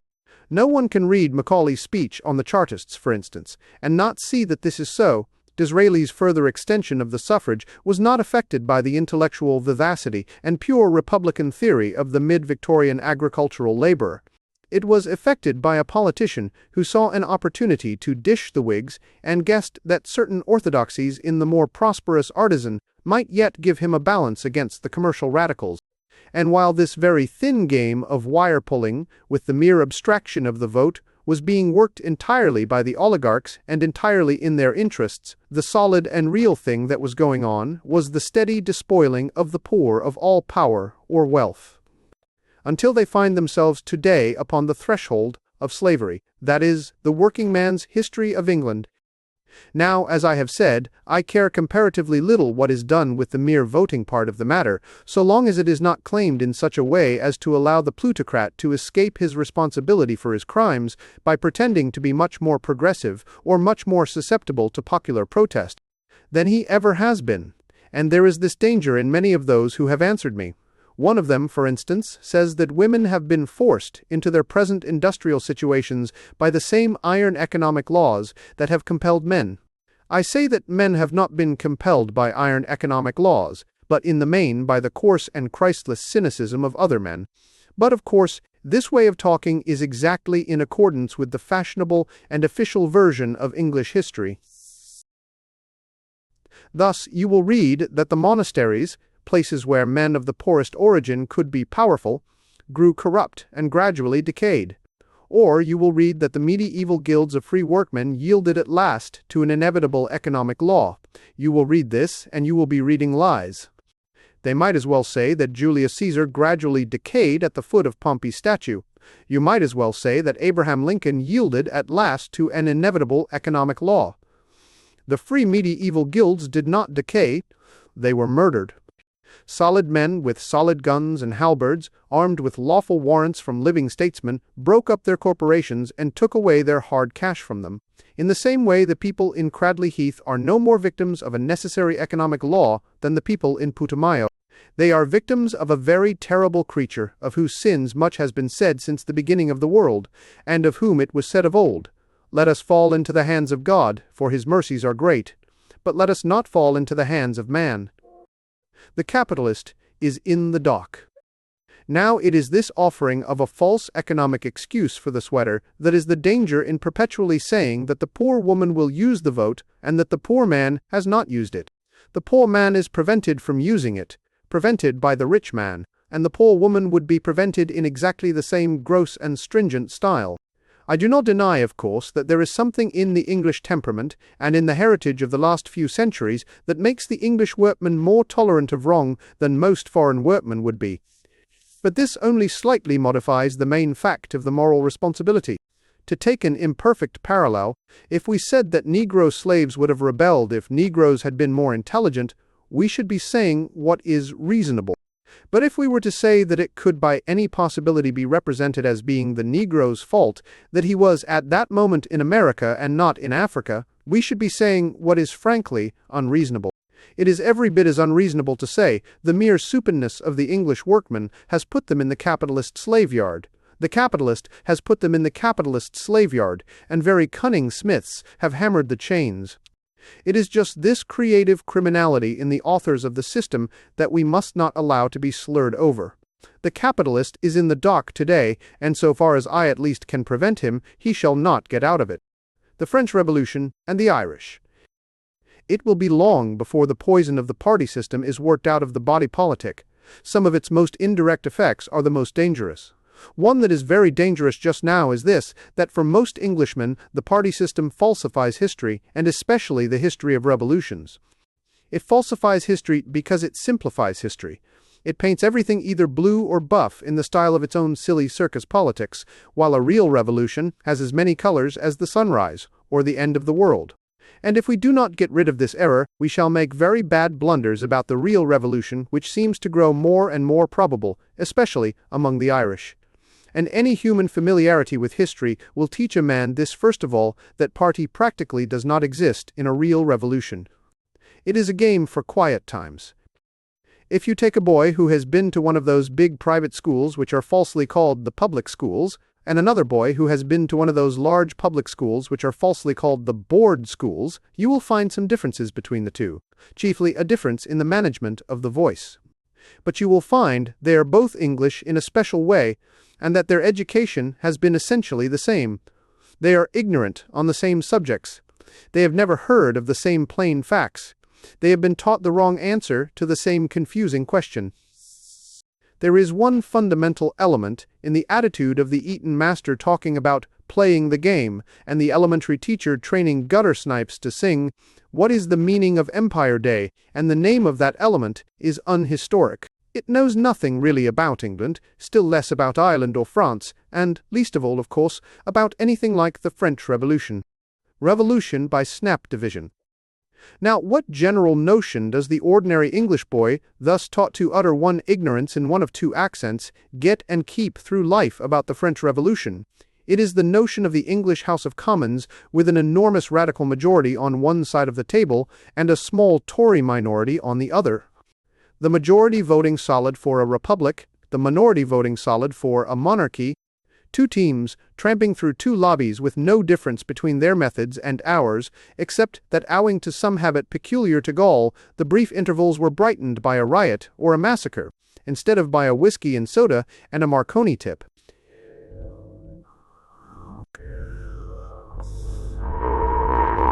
For though an English novel about France does not tell the truth about France, it does tell the truth about England, and more than half the histories never tell the truth about anything. And popular fiction, I think, bears witness to the general English impression. The French Revolution is a snap division with an unusual turnover of votes. On the one side stand a king and queen who are good but weak, surrounded by nobles with rapiers drawn, some of whom are good, many of whom are wicked, all of whom are good-looking. Against these there is a formless mob of human beings, wearing red caps and seemingly insane, who all blindly follow ruffians who are also rhetoricians, some of whom die repentant and others unrepentant towards the end of the fourth act. The leaders of this boiling mass of all men melted into one are called Mirabeau, Robespierre, Danton, Marat, and so on, and it is conceded that their united frenzy may have been forced on them by the evils of the old regime. That, I think, is the commonest English view of the French Revolution, and it will not survive the reading of 2 pages of any real speech or letter of the period. These human beings were human, varied, complex, and inconsistent. But the rich Englishman, ignorant of revolutions, would hardly believe you if you told him some of the common human subtleties of the case. Tell him that Robespierre threw the red cap in the dirt in disgust, while the king had worn it with a broad grin, so to speak. Tell him that Danton, the fierce founder of the Republic of the Terror, said quite sincerely to a noble, "I am more monarchist than you." Tell him that the Terror really seems to have been brought to an end, chiefly by the efforts of people who particularly wanted to go on with it. And he will not believe these things. He will not believe them because he has no humility, and therefore no realism. He has never been inside himself, and so could never be inside another man. The truth is that in the French affair everybody occupied an individual position. Every man talked sincerely, if not because he was sincere, then because he was angry. Robespierre talked even more about God than about the Republic, because he cared even more about God than about the Republic. Danton talked even more about France than about the Republic, because he cared even more about France than about the Republic. Marat talked more about humanity than either, because that physician, though himself somewhat needing a physician, really cared about it. The nobles were divided, each man from the next. The attitude of the king was quite different from the attitude of the queen, certainly much more different than any differences between our liberals and Tories for the last 20 years. And it will sadden some of my friends to remember that it was the king who was the liberal and the queen who was the Tory. There were not two people, I think, in that most practical crisis who stood in precisely the same attitude towards the situation, and that is why, between them, they saved Europe. It is when you really perceive the unity of mankind that you really perceive its variety. It is not a flippancy, it is a very sacred truth, to say that when men really understand that they are brothers, they instantly begin to fight. The revival of reality. Now these things are repeating themselves with an enormous reality in the Irish Revolution. You will not be able to make a party system out of the matter. Everybody is in revolt. Therefore, everybody is telling the truth. The nationalists will go on caring most for the nation, as Danton and the defenders of the frontier went on caring most for the nation. The priests will go on caring most for religion, as Robespierre went on caring most for religion. The socialists will go on caring most for the cure of physical suffering, as Marat went on caring most for it. It is out of these real differences that real things can be made, such as the modern French democracy, for by such tenacity everyone sees at last that there is something in the other person's position, and those drilled-in party discipline see nothing either past or present, and where there is nothing, there is Satan. For a long time past in our politics there has not only been no real battle, but no real bargain. No two men have bargained as Gladstone and Parnell bargained, each knowing the other to be a power. But in real revolutions men discover that no one man can really agree with another man until he has disagreed with him. Liberalism, a sample. There is a certain daily paper in England towards which I feel very much as Tom Pinch felt towards Mr. Pecksniff immediately after he had found him out. The war upon Dickens was part of the general war on all Democrats about the 80s and 90s, which ushered in the brazen plutocracy of today. And one of the things that it was fashionable to say of Dickens in drawing rooms was that he had no subtlety and could not describe a complex frame of mind. Like most other things that are said in drawing rooms, it was a lie.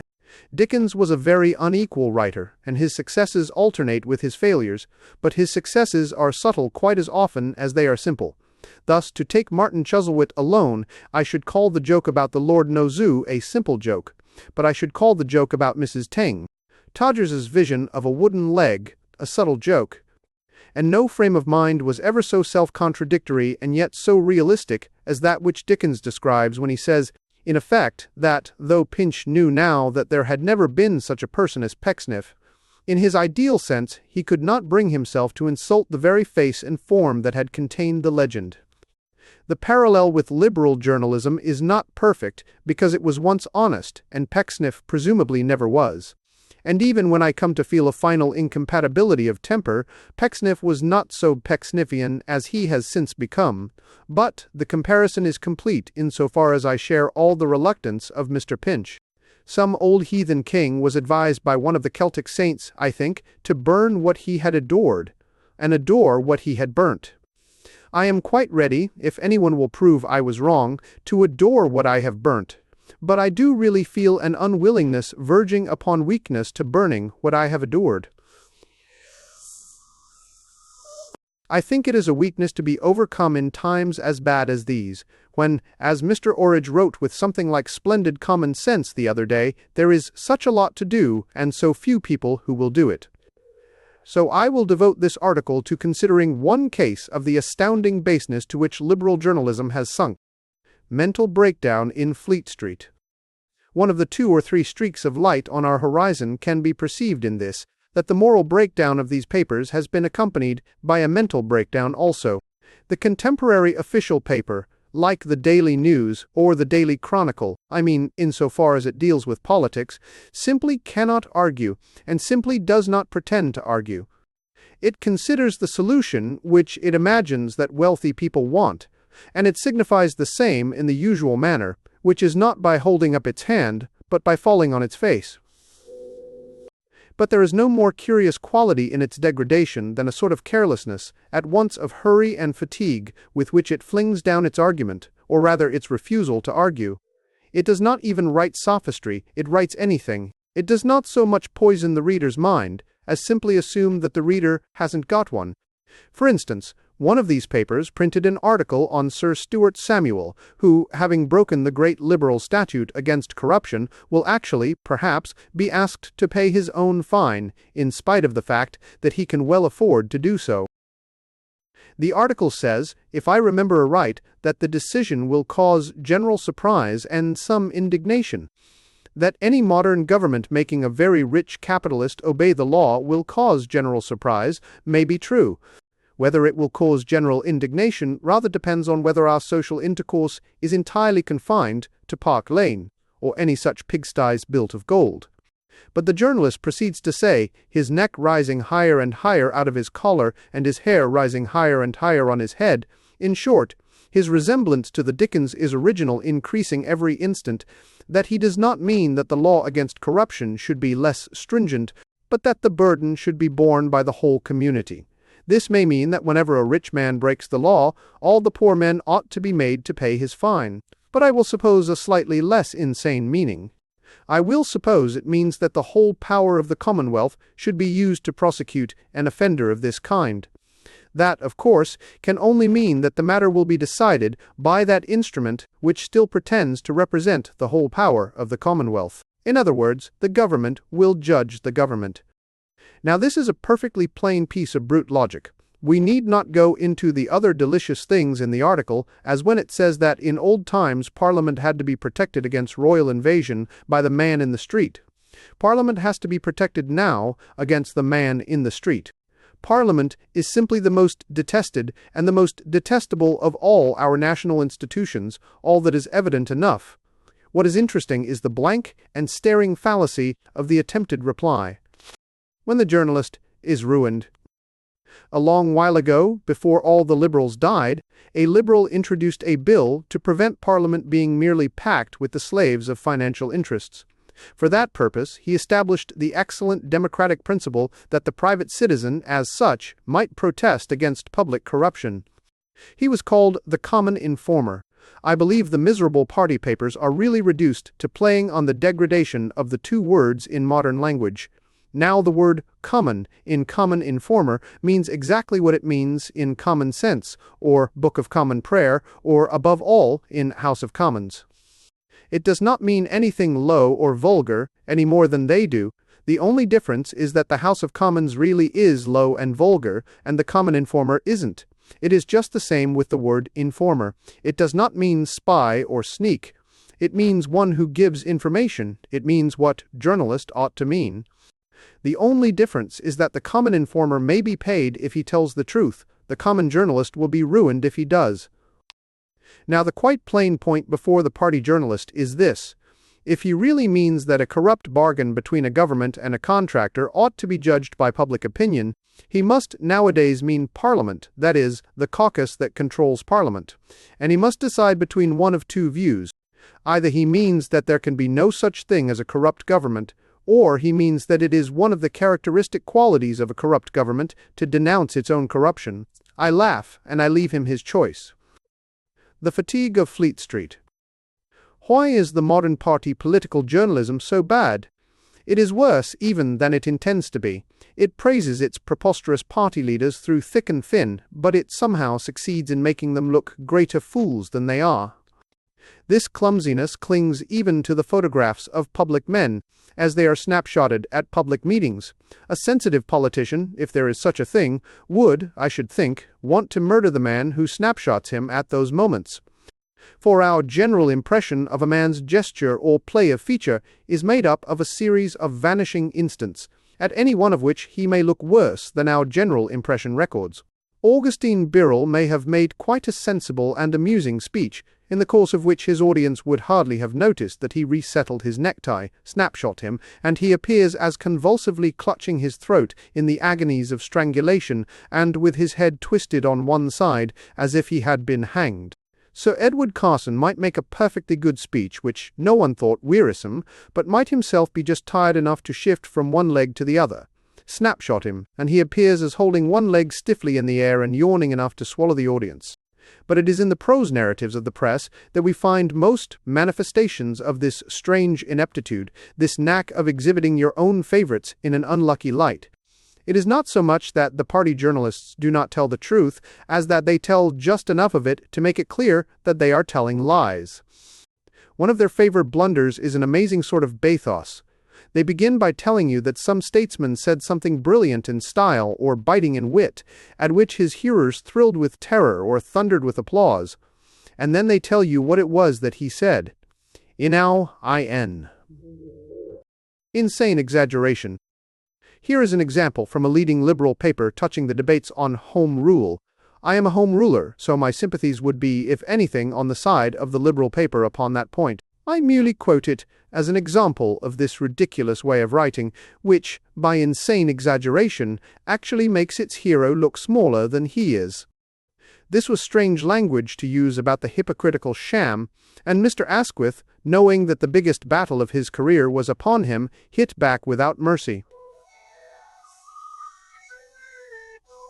I should like first to know, said he, with a glance at his supporters, That's all, and I really do not see why poor Mr. Asquith should be represented as having violated the Christian virtue of mercy by saying that. I myself could compose a great many paragraphs upon the same model, each containing its stinging and perhaps unscrupulous epigram.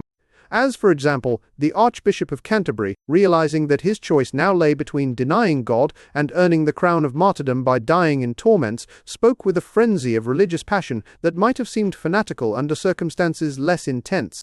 The children's service, he said firmly, with his face to the congregation, will be held at 4:30 this afternoon as usual. Or, we might have Lord Roberts, recognizing that he had now to face Armageddon, and that if he lost this last battle, against overwhelming odds the independence of England would be extinguished forever, addressed to his soldiers looking at them and not falling off his horse, a speech which brought their national passions to boiling point, and might well have seemed bloodthirsty in quieter times. It ended with the celebrated declaration that it was a fine day. Or, we might have the much greater excitement of reading something like this. The Astronomer Royal, having realized that the Earth would certainly be smashed to pieces by a comet unless his requests in connection with wireless telegraphy were seriously considered, gave an address at the Royal Society which, under other circumstances, would have seemed unduly dogmatic and emotional and deficient in scientific agnosticism.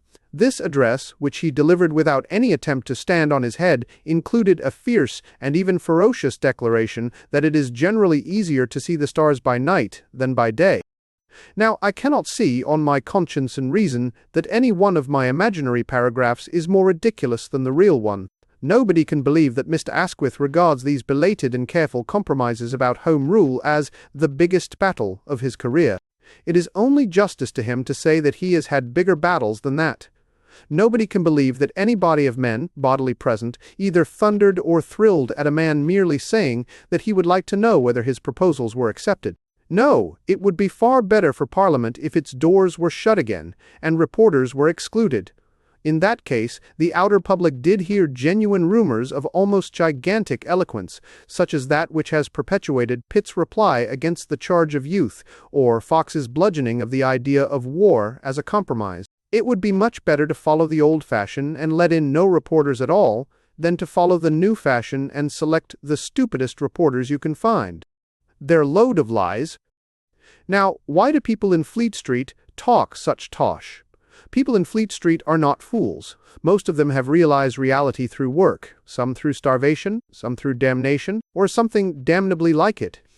I think it is simply and seriously true that they are tired of their job. As the General said in M. Carrey's story, or the Cimarade, Tarry Street. Rostand's play, La Fatigue. I do really believe that this is one of the ways in which God, don't get flurried, nature, if you like, is unexpectedly avenged on things infamous and unreasonable. And this method is that men's moral and even physical tenacity actually give out under such a load of lies. They go on writing their leading articles and their parliamentary reports. They go on doing it as a convict goes on picking oakum. But the point is not that we are bored with their articles. The point is that they are. The work is done worse because it is done weakly and without human enthusiasm. And it is done weakly because of the truth we have told so many times in this book, that it is not done for monarchy, for which men will die, or for democracy, for which men will die, or even for aristocracy, for which many men have died. It is done for a thing called capitalism, which stands out quite clearly in history in many curious ways. But the most curious thing about it is that no man has loved it, and no man died for it. The amnesty for aggression. If there is to rise out of all this red ruin something like a republic of justice, it is essential that our views should be real views, that is, glimpses of lives and landscapes outside ourselves. It is essential that they should not be mere opium visions that begin and end in smoke, and so often in cannon smoke, retines thou bray as were taxidy. I make no apology, therefore, for returning to the purely practical and realistic point I urged last week, the fact that we shall lose everything we might have gained if we lose the idea that the responsible person is responsible. For instance, it is almost specially so with the one or two things in which the British government, or the British public, really are behaving badly. The first, and worst of them, is the non-extension of the moratorium, or truce of debtor and creditor, to the very world where there are the poorest debtors and the cruelest creditors. This is infamous, and should be, if possible, more infamous to those who think the war right than to those who think it wrong. Everyone knows that the people who can least pay their debts are the people who are always trying to. Among the poor, a payment may be as rash as a speculation. Among the rich, a bankruptcy may be as safe as a bank. Considering the class from which private soldiers are taken, there is an atrocious meanness in the idea of buying their blood abroad while we sell their sticks at home. The English language, by the way, is full of delicate paradoxes. We talk of the private soldiers because they are really public soldiers, and we talk of the public schools because they are really private schools. Anyhow, the wrong is of the sort that ought to be resisted as much in war as in peace. Ought to be hammered. But as long as we speak of it as a cloudy conclusion, come to by an anonymous club called Parliament, or a massed tribunal called the Cabinet, we shall never get such a wrong righted. Somebody is officially responsible for the unfairness, and that somebody ought to be hammered. The other example, less important but more ludicrous, is the silly boycott of Germans in England, extending even to German music. I do not believe for a moment that the English people feel any such insane fastidiousness. All the English artists who practice the particularly English art of watercolor, to be forbidden to use Prussian blue, are all old ladies to shoot their Pomeranian dogs. But though England would laugh at this, she will get the credit of it, and will continue, until we ask who the actual persons are who feel sure that we should shudder at a ballad of the Rhine. It is certain that we should find they are capitalists. It is very probable that we should find they are foreigners. Some days ago, the official council of the Independent Labour Party, or the Independent Council of the Official Labour Party, or the Independent and Official Council of the Labour Party. I have got quite nervous about these names and distinctions. But they all seem to say the same thing, began their manifesto by saying it would be difficult to assign the degrees of responsibility which each nation had for the outbreak of the war. Afterwards, a writer in the Christian Commonwealth, lamenting war in the name of labor, but in the language of my own romantic middle class, said that all the nations must share the responsibility for this great calamity of war. Now, exactly as long as we go on talking like that, we shall have war after war and calamity after calamity until the crack of doom. It simply amounts to a promise of pardon to any person who will start a quarrel. It is an amnesty for assassins. The moment any man assaults any other man, he makes all the other men as bad as himself. He has only to stab and to vanish in a fog of forgetfulness. The real eagles of iron, the predatory empires, will be delighted with this doctrine. They will applaud the labor concert, or committee, or whatever it is called. They will willingly take all the crime. With only a quarter of the conscience, they will be as ready to share the memory as they are to share the spoil. The powers will divide responsibility as calmly as they divided Poland. The whole loathsome load. But I still stubbornly and meekly submit my point, that you cannot end war without asking who began it. If you think somebody else, not Germany, began it, then blame that somebody else, do not blame everybody and nobody. Perhaps you think that a small sovereign people, fresh from 2 triumphant wars, ought to discrown itself before sunrise because the nephew of a neighboring emperor has been shot by his own subjects. Then blame Servia, and, to the extent of your influence, you may be preventing small kingdoms being obstinate, or even princes being shot. Perhaps you think the whole thing was a huge conspiracy of Russia, with France as a dupe and Servia as a pretext. Very well. Then blame Russia, and to the extent of your influence, you may be preventing great empires from making racial excuses for a raid. Perhaps you think France wrong for feeling what you call revenge, and I should call recovery of stolen goods. Perhaps you blame Belgium for being sentimental about her frontier, or England for being sentimental about her word. If so, blame them, or whichever of them you think is to blame, as.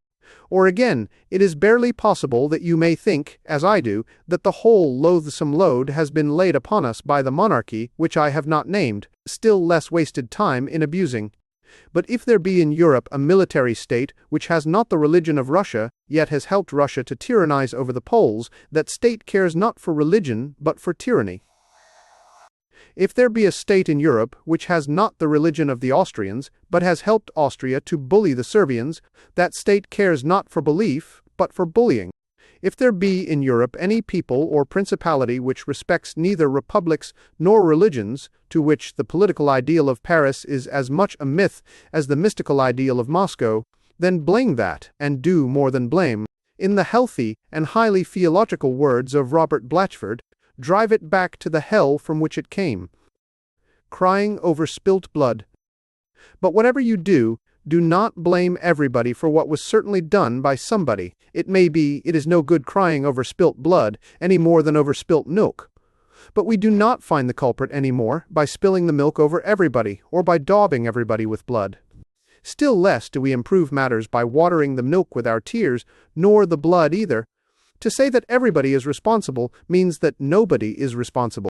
If in the future we see Russia annexing Rutland as part of the old kingdom of Muscovy, if we see Bavaria taking a sudden fancy to the Bank of England, or the King of the Cannibal Islands suddenly demanding a tribute of edible boys and girls from England and America, we may be quite certain also that the leader of the Labour Party will rise, with a slight cough, and say, it would be a difficult task to apportion the blame between the various claims which revive the court jester. I hope the government will not think just now about appointing a poet laureate. I hardly think they can be altogether in the right mood. The business just now, before the country makes a very good detective story, but as a national epic it is a little depressing. Jingo literature always weakens a nation, but even healthy patriotic literature has its proper time and occasion. For instance, Mr. Newbolt, who has been suggested for the post, is a very fine poet, but I think his patriotic lyrics would just now rather jar upon a patriot. We are rather too much concerned about our practical seamanship to feel quite confident that Drake will return and drum them up the channel as he drummed them long ago. On the contrary, we have an uncomfortable feeling that Drake's ship might suddenly go to the bottom because the capitalists have made Lloyd George abolish the Plimsoll line. One could not, without being understood ironically, adjure the two-party teams today to play up, and play the game, or to love the game more than the prize. And there is no national hero at this moment in the soldiering line, unless, perhaps, it is Major Archer Shee, of whom anyone would be likely to say, sed Miles, sed pro patria. Newbolts, which may mingle faintly with one's thoughts in such times, but that, alas, is to a very different tune. I mean, that one in which he echoes Turner's conception of the old wooden ship vanishing with all the valiant memories of the English.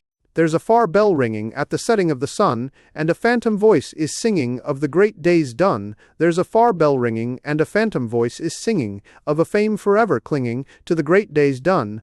For the sunset breezes shiver, temeraire, temeraire, and she's fading down the river. Well, neither you nor I know whether she is fading down the river or not. It is quite enough for us to know, as King Alfred did, that a great many pirates have landed on both banks of the Thames. Praise and prophecy, impossible. At this moment, that is the only kind of patriotic poem that could satisfy the emotions of a patriotic person. But it certainly is not the sort of poem that is expected from a poet laureate either on the highest or the lowest theory of his office. He is either a great minstrel singing the victories of a great king, or he is a common court official like the groom of the powder closet. In the first case, his praises should be true. In the second case, they will nearly always be false. But in either case, he must praise. And what there is for him to praise just now, it would be precious hard to say. And if there is no great hope of a real poet, there is still less hope of a real prophet. What Newman called, I think, the prophetical office, that is, the institution of an inspired protest even against an inspired religion, certainly would not do in modern England. The court is not likely to keep a tame prophet in order to encourage him to be wild. It is not likely to pay a man to say that wolves shall howl in Downing Street and vultures build their nests in Buckingham Palace.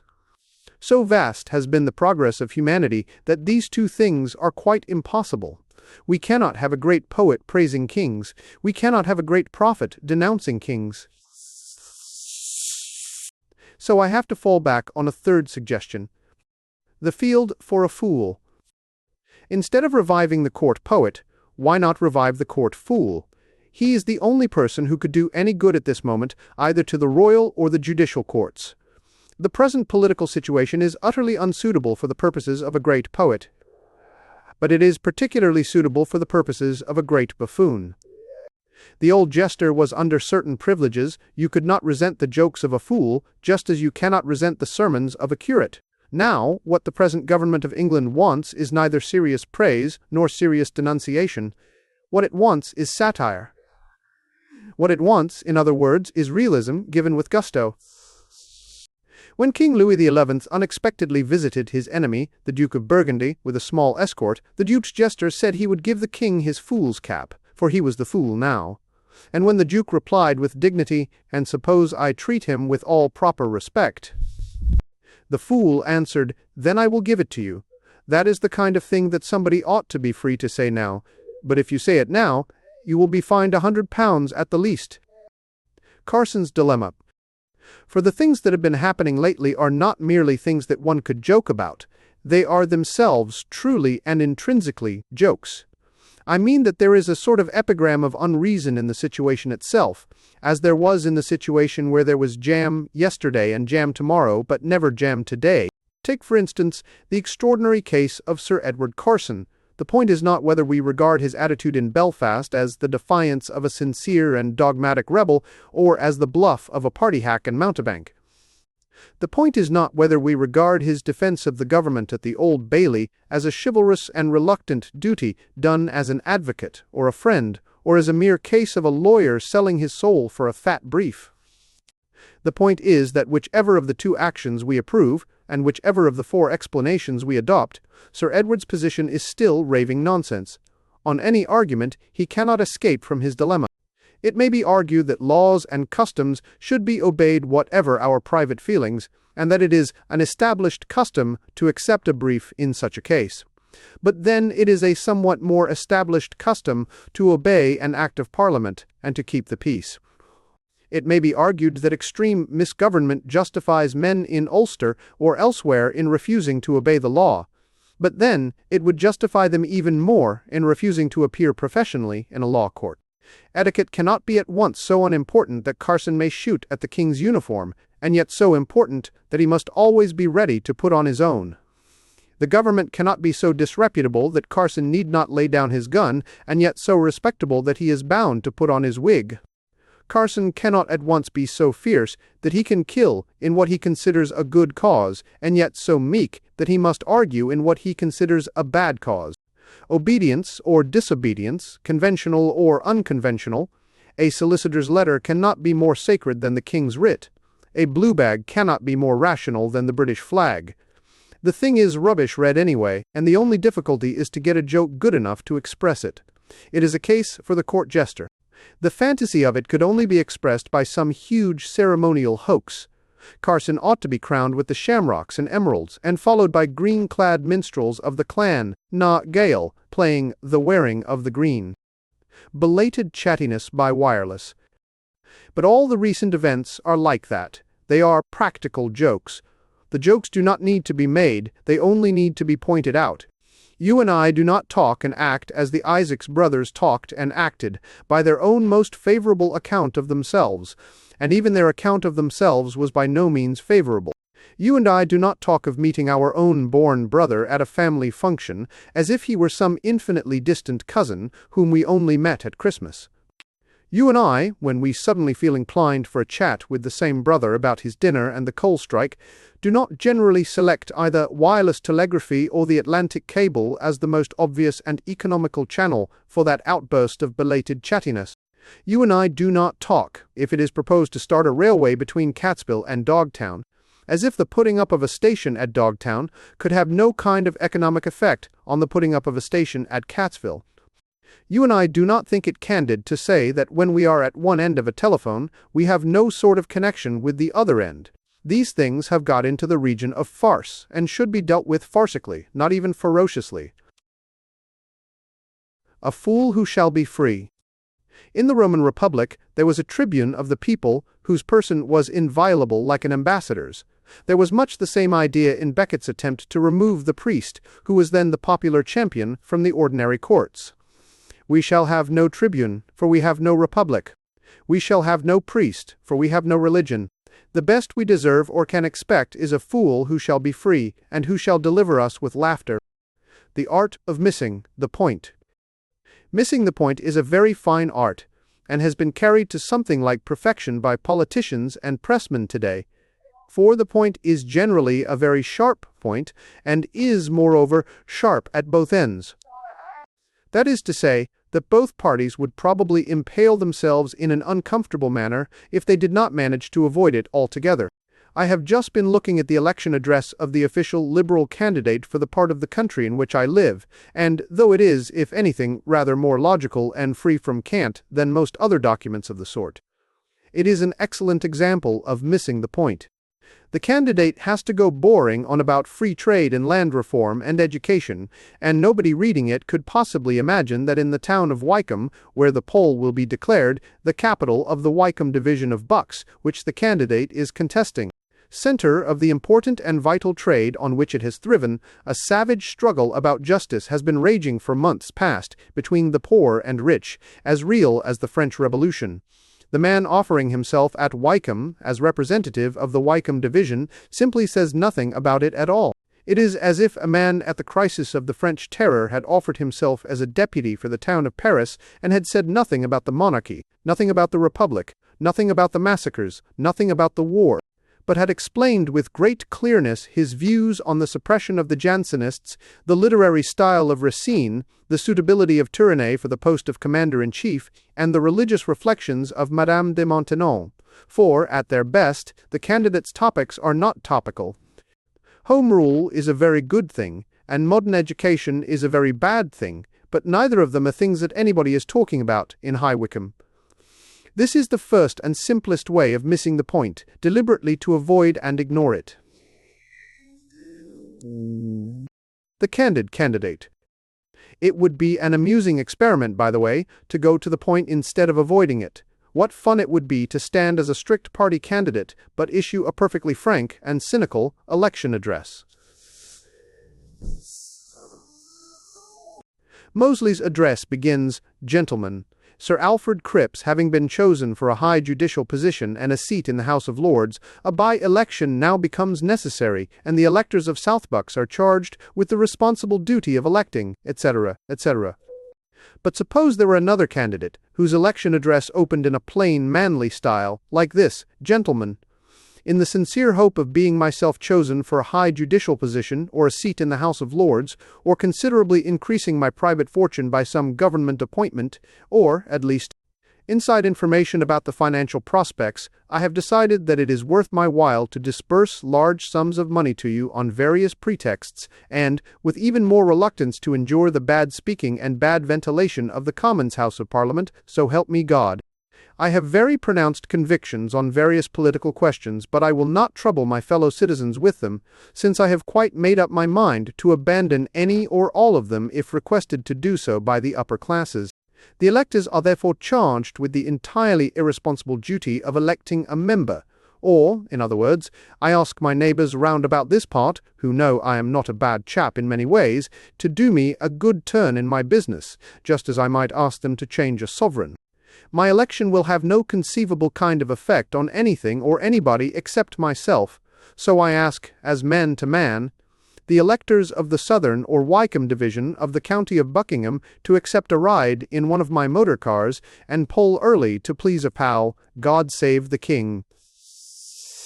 I do not know whether you or I would be elected if we presented ourselves with an election address of that kind, but we should have had our fun and, comparatively speaking, saved our souls, and I have a strong suspicion that we should be elected or rejected on a mechanical majority like anybody else, nobody having dreamed of reading an election address any more than an advertisement of a hair restorer.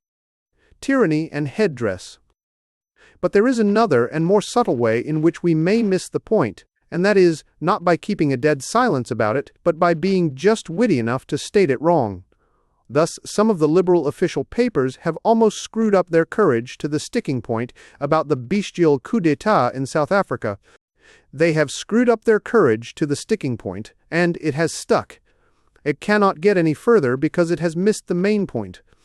The modern liberals make their feeble attempts to attack the introduction of slavery into South Africa by the Dutch and the Jews by a very typical evasion of the vital fact.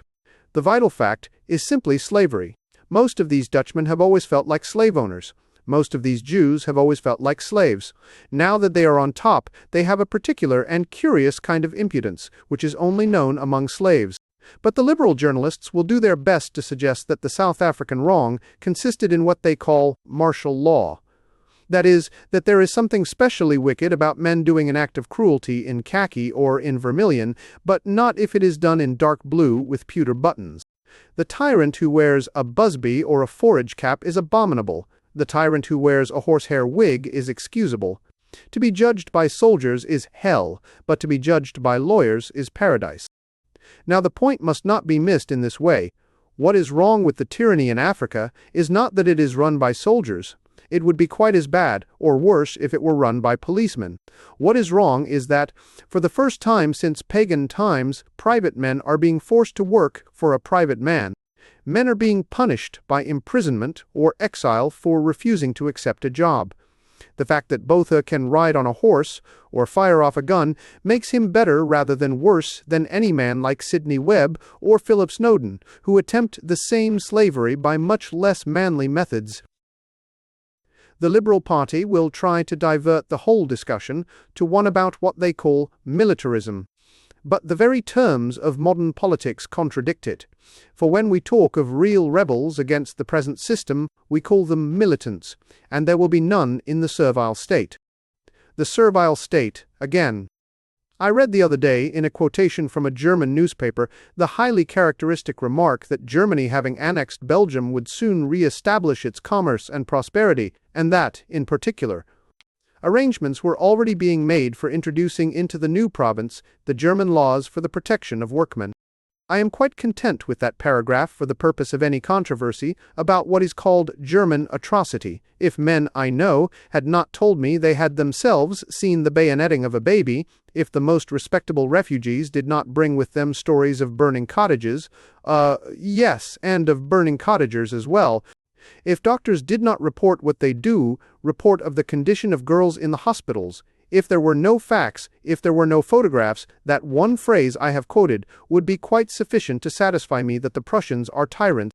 Tyrants in a peculiar and almost insane sense, which makes them preeminent among the evil princes of the earth. The first and most striking feature is a stupidity that rises into a sort of ghastly innocence. The protection of workmen. Some workmen, perhaps, might have a fancy for being protected from shrapnel. Some might be glad to put up an umbrella that would ward off things dropping from the gentle Zeppelin in heaven upon the place beneath.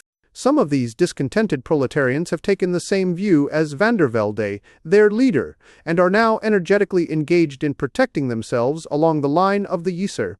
I am glad to say, not altogether without success. It is probable that nearly all of the Belgian workers would, on the whole, prefer to be protected against bombs, sabres, burning cities, starvation, torture, and the treason of wicked kings. In short, it is probable, it is at least possible, impious as is the idea, that they would prefer to be protected against Germans and all they represent. But if a Belgian workman is told that he is not to be protected against Germans, but actually to be protected by Germans, I think he may be excused for staring. His first impulse, I imagine, will be to ask, against whom? Are there any worse people to come along?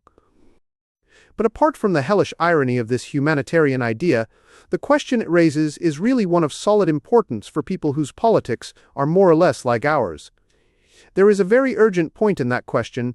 Against whom would the Belgian workmen be protected by the German laws? And if we pursue it, we shall be enabled to analyze something of that poison, very largely a Prussian poison, which has long been working in our own Commonwealth, to the enslavement of the weak and the secret strengthening of the strong. For the Prussian armies are, preeminently, the advance guard of the servile state. I say this scientifically, and quite apart from passion, or even from preference. I have no illusions about either Belgium or England.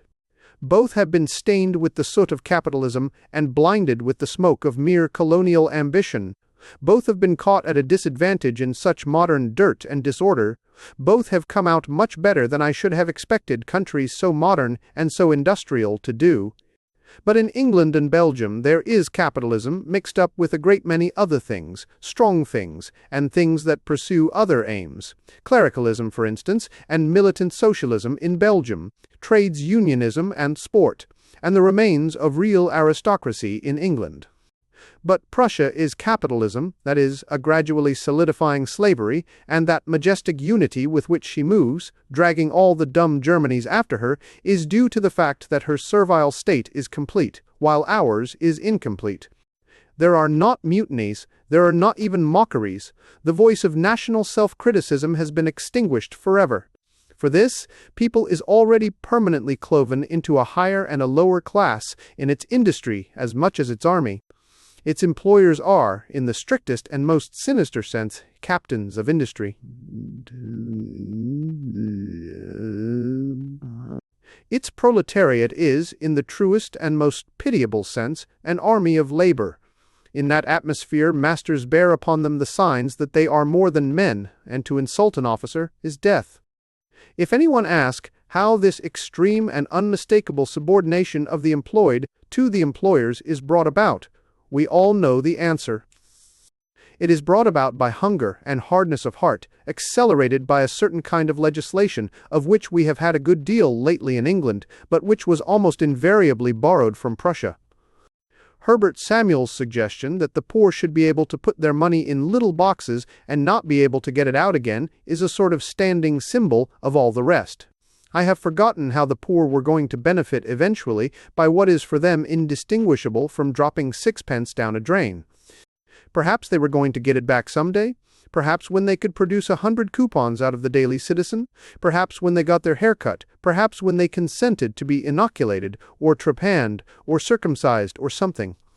Germany is full of this sort of legislation, and if you asked an innocent German, who honestly believed in it, what it was, he would answer that it was for the protection of workmen. And if you asked again their protection from what, you would have the whole plan and problem of the servile state plain in front of you. Whatever notion there is no notion whatever of protecting the employed person from his employer, much less is there any idea of his ever being anywhere except under an employer. Whatever the capitalist wants he gets. He may have the sense to want washed and well-fed laborers rather than dirty and feeble ones, and the restrictions may happen to exist in the form of laws from the Kaiser or bylaws from the Krupps. But the Kaiser will not offend the Krupps, and the Krupps will not offend the Kaiser. Laws of this kind, then, do not attempt to protect workmen against the injustice of the capitalist as the English trade unions did. They do not attempt to protect workmen against the injustice of the state, as the medieval guilds did. Obviously, they cannot protect workmen against the foreign invader, especially when, as in the comic case of Belgium, they are imposed by the foreign invader. What, then, are such laws designed to protect workmen against? Tigers, rattlesnakes, hyenas. Oh, my young friends, oh, my Christian brethren, they are designed to protect this poor person from something which to those of established rank is more horrid than many hyenas. They are designed, my friends, to protect a man from himself, from something that the masters of the earth fear more than famine or war, and which Prussia especially fears, as everything fears, that which would certainly be its end. They are meant to protect a man against himself. That is, they are meant to protect a man against his manhood. And if anyone reminds me that there is a socialist party in Germany, I reply that there isn't. The empire of the ignorant. That anarchic future which the more timid Tories profess to fear has already fallen upon us. We are ruled by ignorant people. But the most ignorant people in modern Britain are to be found in the upper class, the middle class, and especially the upper middle class. I do not say it with the smallest petulance or even distaste. These classes are often really beneficent in their breeding or their hospitality or their humanity to animals. There is still no better company than the young at the two universities, or the best of the old in the army or some of the other services. Also, of course, there are exceptions in the matter of learning. Real scholars like Professor Gilbert Murray or Professor Phillimore are not ignorant, though they are gentlemen. But when one looks up at any mass of the wealthier and more powerful classes, at the grandstand at Epsom, at the windows of Park Lane, at the people at a full-dress debate or a fashionable wedding, we shall be safe in saying that they are, for the most part, the most ill-taught or untaught creatures in these islands. Literally illiterate. It is indeed their feeble boast that they are not literally illiterate. They are always saying the ancient barons could not sign their own names, for they know less of history perhaps than of anything else. The modern barons, however, can sign their own names or someone else's for a change. They can sign their own names, and that is about all they can do. They cannot face a fact, or follow an argument, or feel a tradition, but, least of all, can they, upon any persuasion, read through a plain impartial book, English or foreign, that is not specially written to soothe their panic or to please their pride. Looking up at these seats of the mighty, I can only say, with something of despair, what Robert Lowe said of the enfranchised workmen: we must educate our masters. I do not mean this as paradoxical, or even as symbolical. It is simply tame and true. The modern English rich know nothing about things, not even about the things to which they appeal. Compared with them, the poor are pretty sure to get some enlightenment, even if they cannot get liberty. They must at least be technical. An old apprentice learnt a trade, even if his master came like any Turk and banged him most severely. The old housewife knew which side her bread was buttered, even if it was so thin as to be almost imperceptible. The old sailor knew the ropes, even if he knew the rope's end. Consequently, when any of these revolted, they were concerned with things they knew, pains, practical impossibilities, or the personal record. But they know. The apprentice cried, "Clubs," and cracked his neighbors' heads with the precision and fineness of touch which only manual craftsmanship can give. The housewives who flatly refused to cook the hot dinner knew how much or how little cold meat there was in the house. The sailor who defied discipline by mutinying at the Nore did not defy discipline in the sense of falling off the rigging or letting the water into the hold. Similarly, the modern proletariat, however little it may know, knows what it is talking about. But the curious thing about the educated class is that exactly what it does not know is what it is talking about. I mean that it is startlingly ignorant of those special things which it is supposed to invoke and keep inviolate.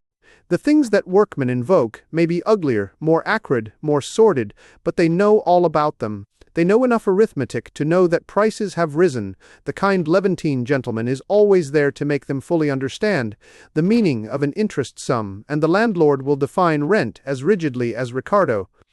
The doctors can always tell them the Latin for an empty stomach, and when the poor man is treated for the time with some human respect by the coronet, it almost seems a pity he is not alive to hear how legally he died.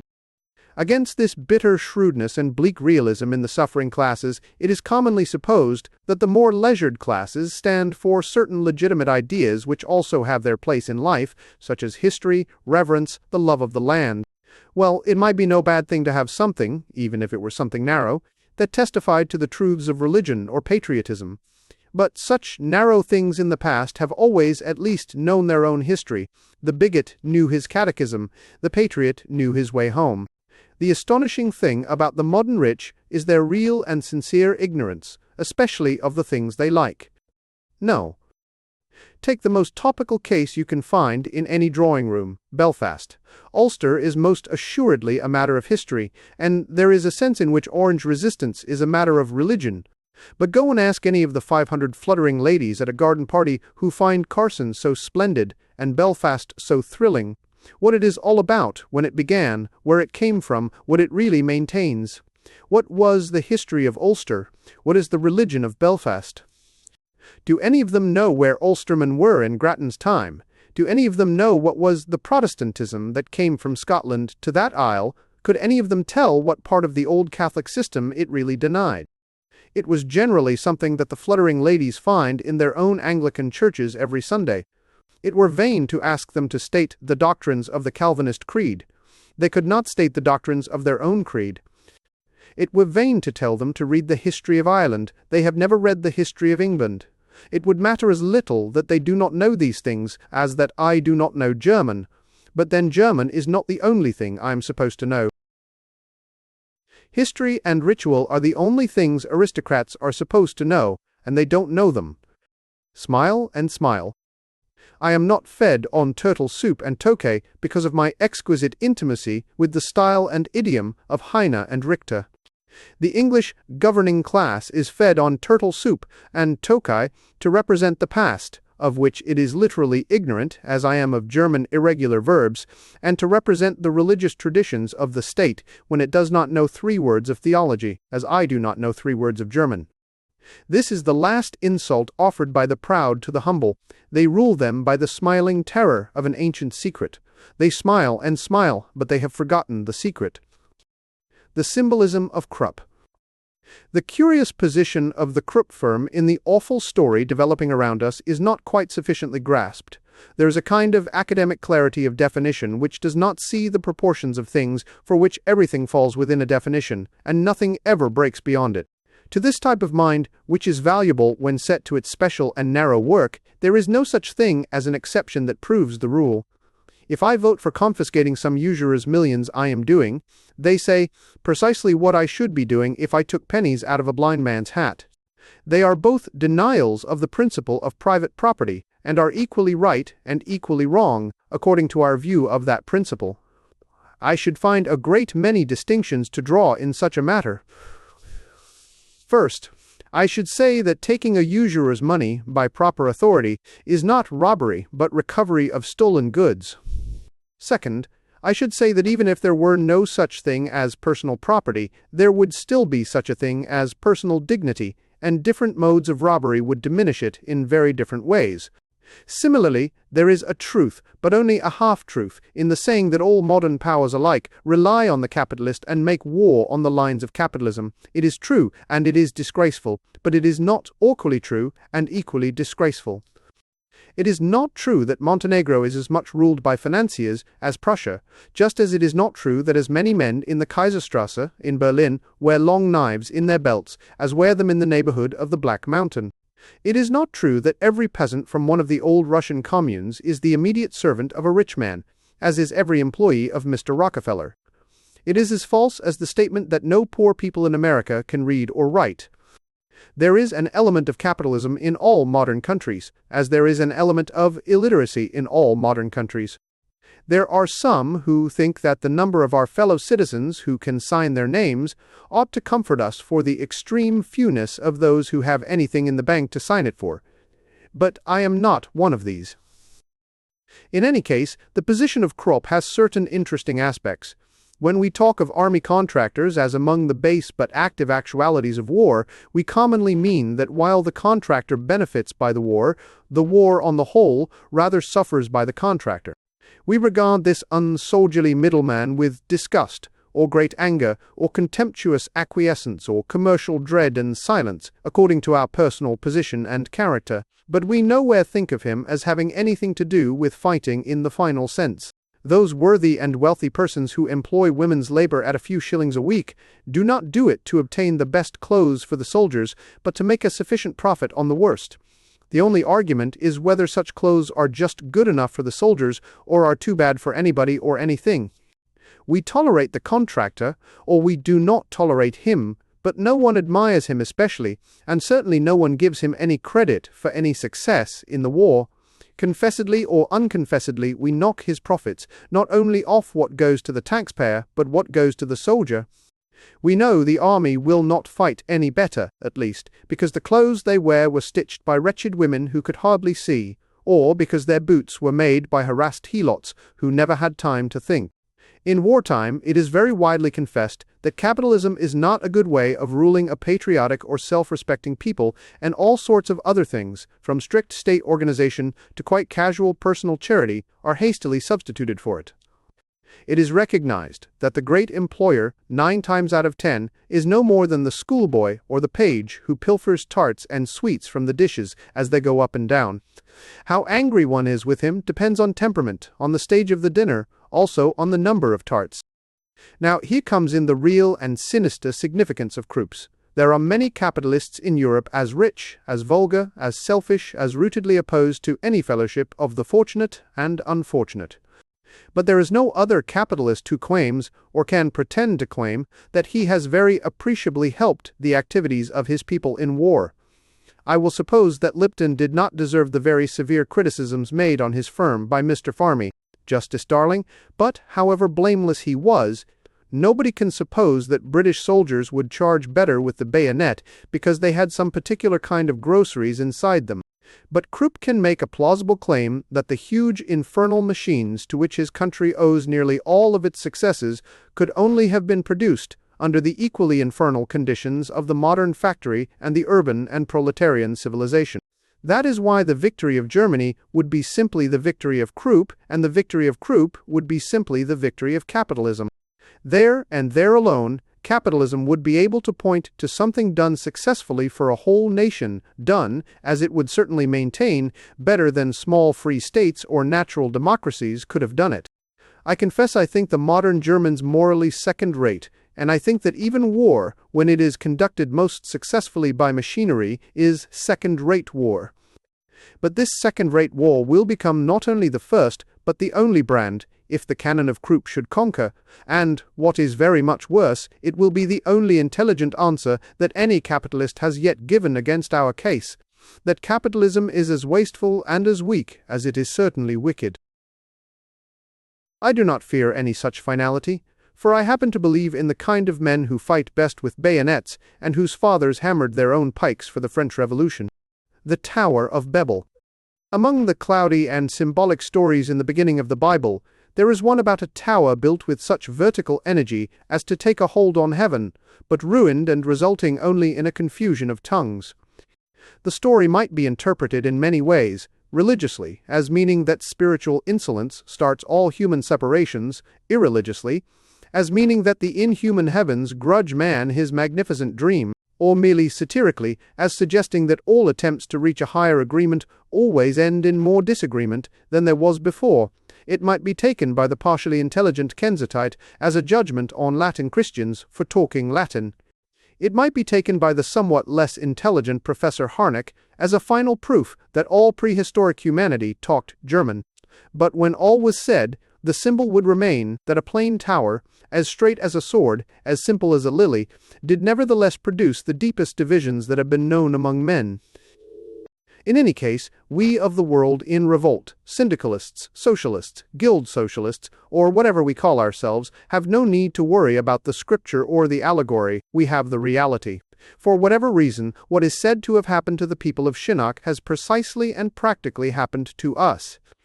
None of us who have known socialists, or rather, to speak more truthfully, none of us who have been socialists, can entertain the faintest doubt that a fine intellectual sincerity lay behind what was called l'Internationale. It was really felt that socialism was universal like arithmetic. It was too true for idiom, or turn of phrase. In the formula of Karl Marx, men could find that frigid fellowship which they find when they agree that 2 and 2 make 4. It was almost as broad-minded as a religious dogma. Yet this universal language has not succeeded, at a moment of crisis, in imposing itself on the whole world.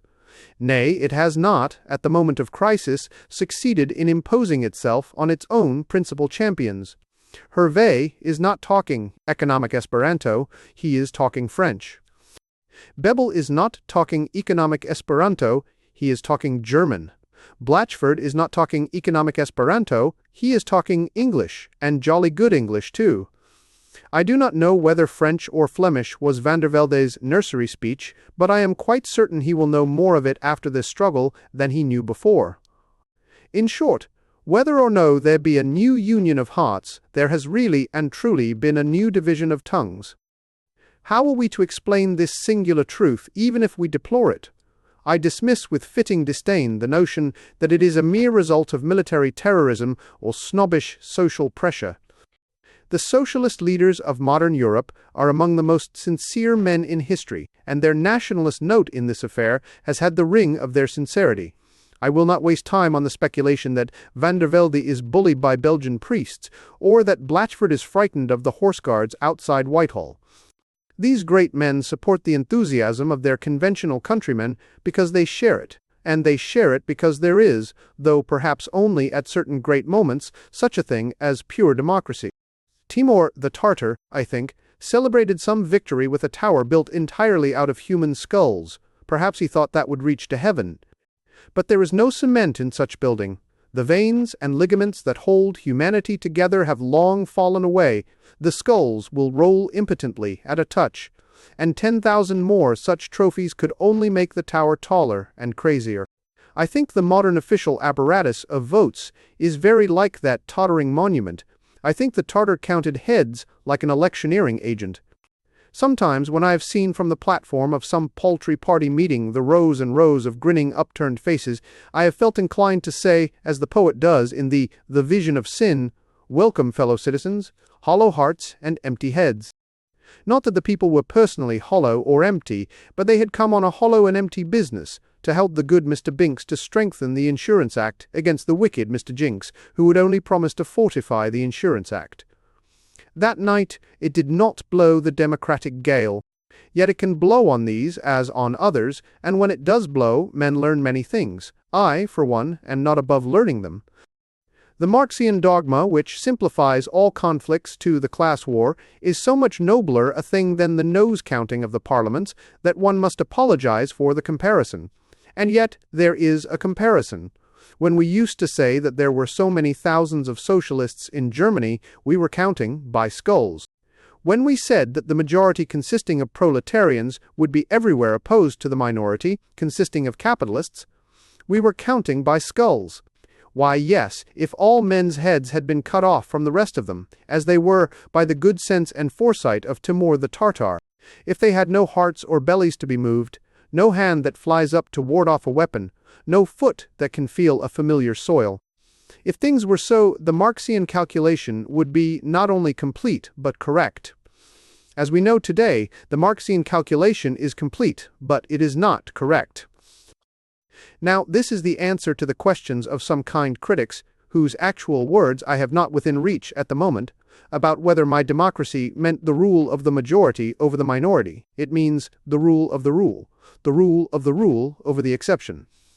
When a nation finds a soul, it clothes it with a body, and does verily act like one living thing. There is nothing to be said about those who are out of it, except that they are out of it. After talking about it in the abstract for decades, this is democracy, and it is marvelous in our eyes. It is not the difference between 99 persons and 100 persons. It is one person, the people. I do not know or care how many or how few of the Belgians like or dislike the pictures of Weerts. They could not be either justified or condemned by a mere majority of Belgians. But I am very certain that the defiance to Prussia did not come from a majority of Belgians. It came from Belgium one and indivisible. Atheists, priests, princes of the blood, Frenchified shopkeepers, Flemish boors, men, women, and children, and the sooner we understand that this sort of thing can happen, the better for us. For it is this spontaneous spiritual fellowship of communities under certain conditions to which the 4 or 5 most independent minds of Europe willingly bear witness today. But is there no exception? Is there no one faithful among the unfaithful found? Is no great socialist politician still untouched by the patriotism of the vulgar? Why, yes, the rugged Ramsay MacDonald, scarred with 100 savage fights against the capitalist parties, still lifts up his horny hand for peace. What further need have we of witnesses? I, for my part, am quite satisfied, and do not doubt that Mr. MacDonald will be as industrious in damping down democracy in this form as in every other. A real danger. Heaven forbid that I should once more wade in those swamps of logomachy and tautology in which the old guard of the determinists still seem to be floundering. The question of fate and free will can never attain to a conclusion, though it may attain to a conviction. The shortest philosophic summary is that both cause and choice are ultimate ideas within us, and that if one man denies choice because it seems contrary to cause, the other man has quite as much right to deny cause because it seems contrary to choice. The shortest ethical summary is that determinism either affects conduct or does not. If it does not, it is morally not worth preaching. If it does, it must affect conduct in the direction of impotence and submission. A writer in the Clarion says that the reformer cannot help trying to reform, nor the conservative help his conservatism. But suppose the reformer tries to reform the conservative and turn him into another reformer. Either he can, in which case determinism has made no difference at all, or he can't, in which case it can only have made reformers more hopeless and conservatives more obstinate. And the shortest practical and political summary is that working men, most probably, will soon be much too busy using their free will to stop to prove that they have got it. Nevertheless, I like to watch the determinist in the Clarion cockpit every week, as busy as a squirrel in a cage.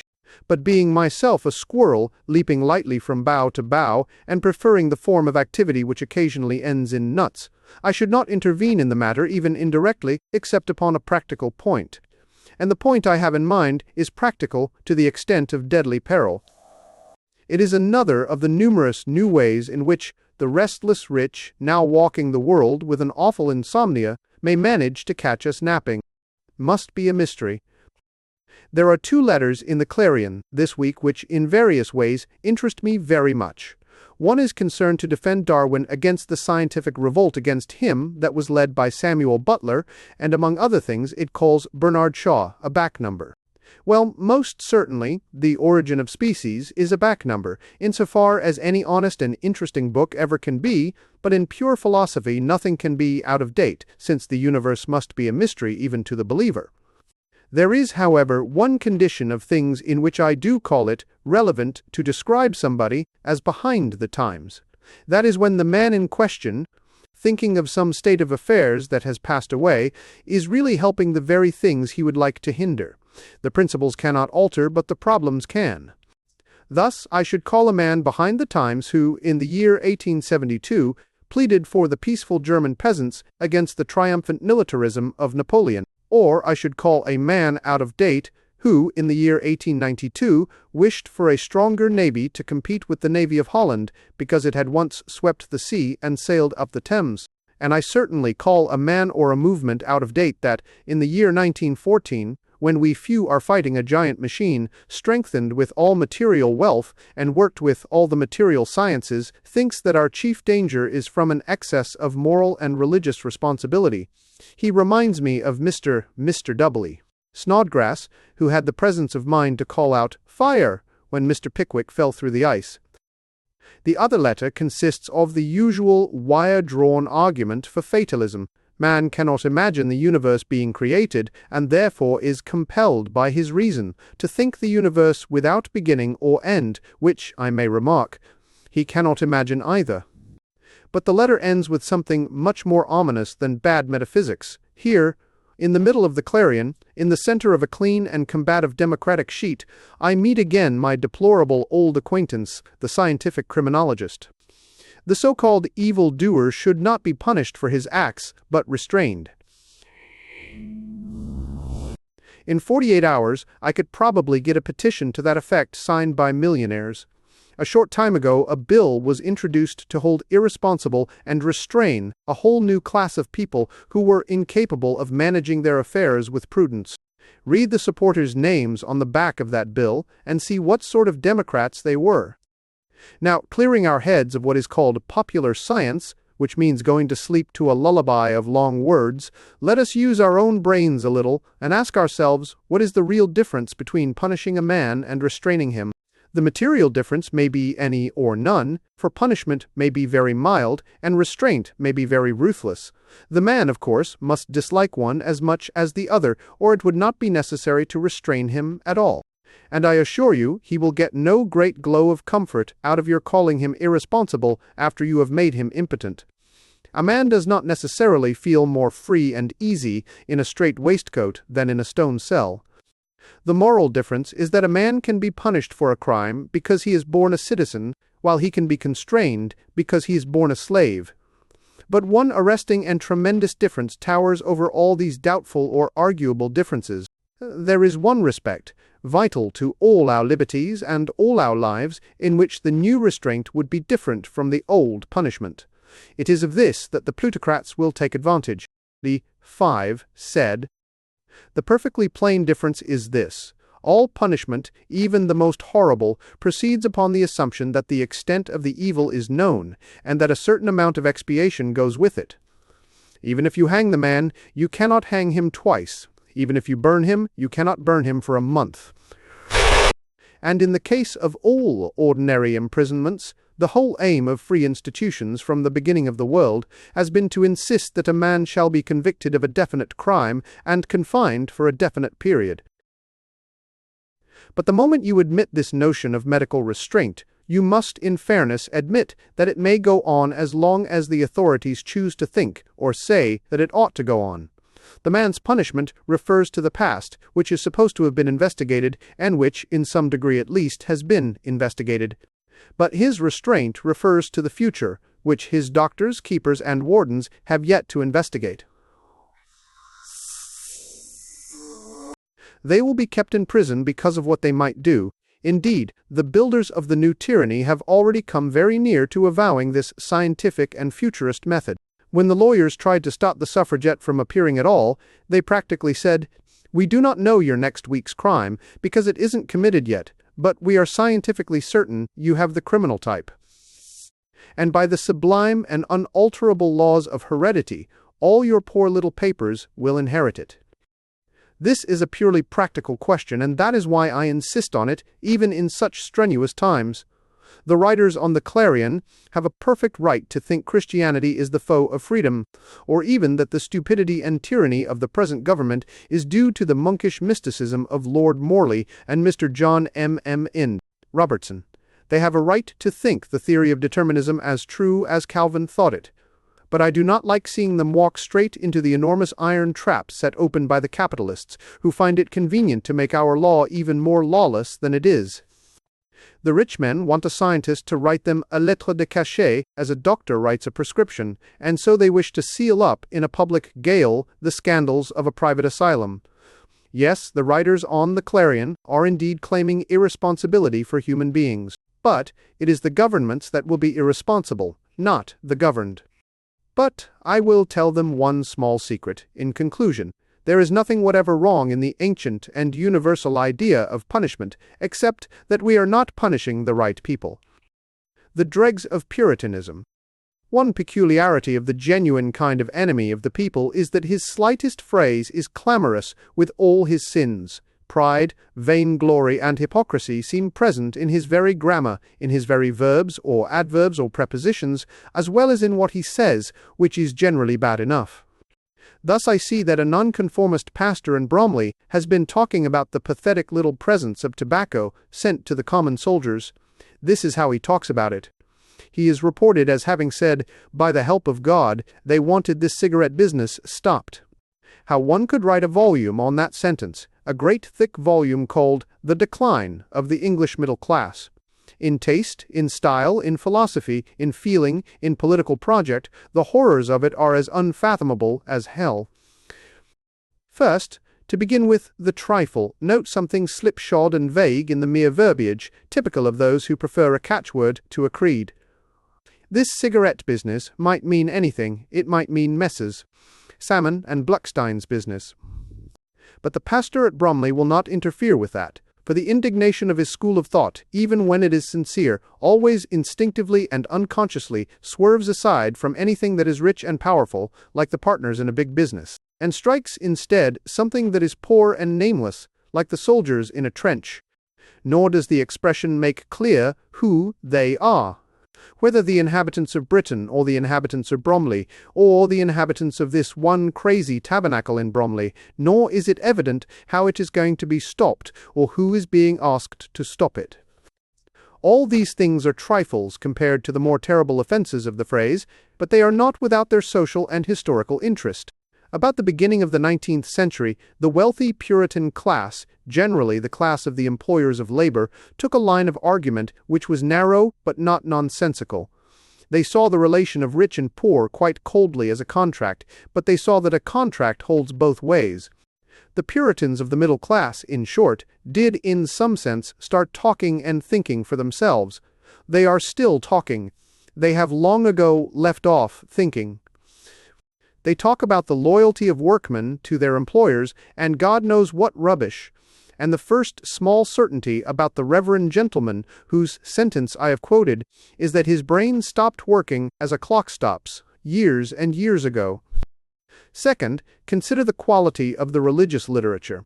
These people are always telling us that the English translated Bible is sufficient training for anyone in noble and appropriate diction, and so it is. Why, then, are they not trained? They are always telling us that Bunyan, the rude Midland tinker, is as much worth reading as Chaucer or Spenser, and so he is. Why, then, have they not read him? I cannot believe that anyone who had seen, even in a nightmare of the nursery, Apollyon straddling over the whole breadth of the way, could really write like that about a cigarette.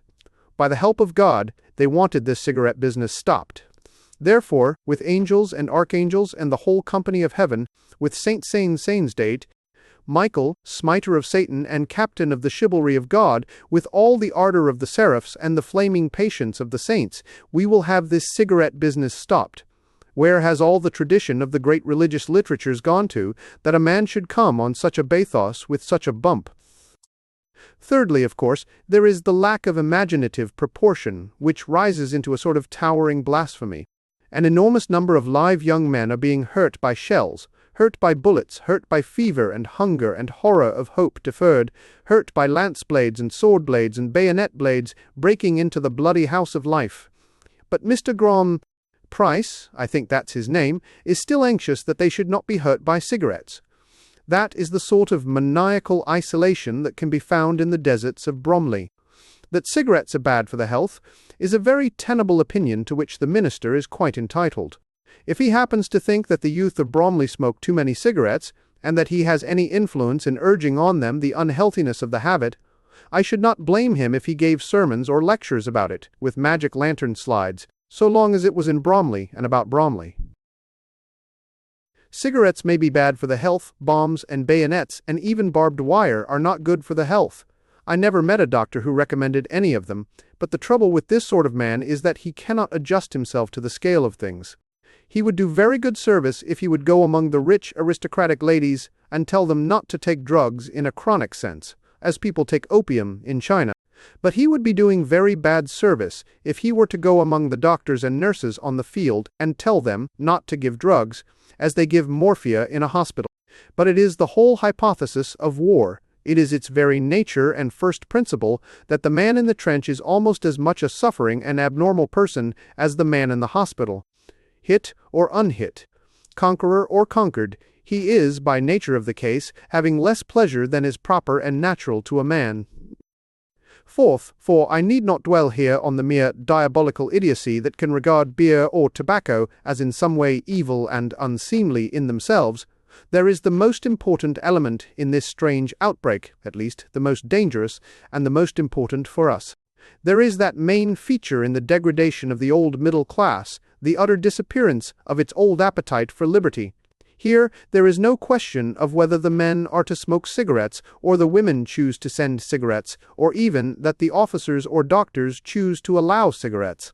And that the thing is to cease, and we may note one of the most recurrent ideas of the servile state. It is mentioned in the passive mood. It must be stopped, and we must not even ask who has stopped it. The tyranny of bad journalism. The amazing decision of the government to employ methods quite alien to England and rather belonging to the police of the continent probably arises from the appearance of papers which are lucid and fighting, like the papers of the continent. The business may be put in many ways, but one way of putting it is simply to say that a monopoly of bad journalism is resisting the possibility of good journalism. Journalism is not the same thing as literature, but there is good and bad journalism, as there is good and bad literature, as there is good and bad football. For the last 20 years or so, the plutocrats who govern England have allowed the English nothing but bad journalism, very bad journalism, simply considered as journalism. It always takes a considerable time to see the simple and central fact about anything. All sorts of things have been said about the modern press, especially the yellow press, that it is jingo or philistine, or sensational, or wrongly inquisitive, or vulgar, or indecent, or trivial, but none of these have anything really to do with the point. The point about the press is that it is not what it is called. It is not the popular press. It is not the public press. It is not an organ of public opinion. It is a conspiracy of a very few millionaires, all sufficiently similar in type to agree on the limits of what this great nation, to which we belong, may know about itself and its friends and enemies. The ring is not quite complete. There are old-fashioned and honest papers, but it is sufficiently near to completion to produce on the ordinary purchaser of news the practical effects of a corner and a monopoly. He receives all his political information and all his political marching orders from what is by this time a sort of half-conscious secret society with very few members but a great deal of money. This enormous and essential fact is concealed for us by a number of legends that have passed into common speech. There is the notion that the press is flashy or trivial because it is popular. In other words, an attempt is made to discredit democracy by representing journalism as the natural literature of democracy. All this is cold rubbish. The democracy has no more to do with the papers than it has with the peerages. The millionaire newspapers are vulgar and silly because the millionaires are vulgar and silly.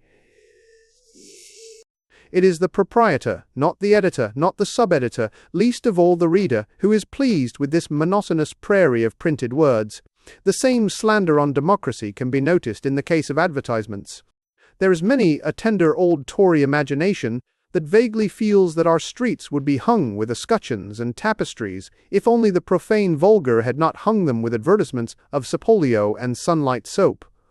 But advertisement does not come from the unlettered many. It comes from the refined few. Did you ever hear of a mob rising to placard the town hall with proclamations in favor of Sapolio? Did you ever see a poor ragged man laboriously drawing and painting a picture on the wall in favor of Sunlight soap, simply as a labor of love?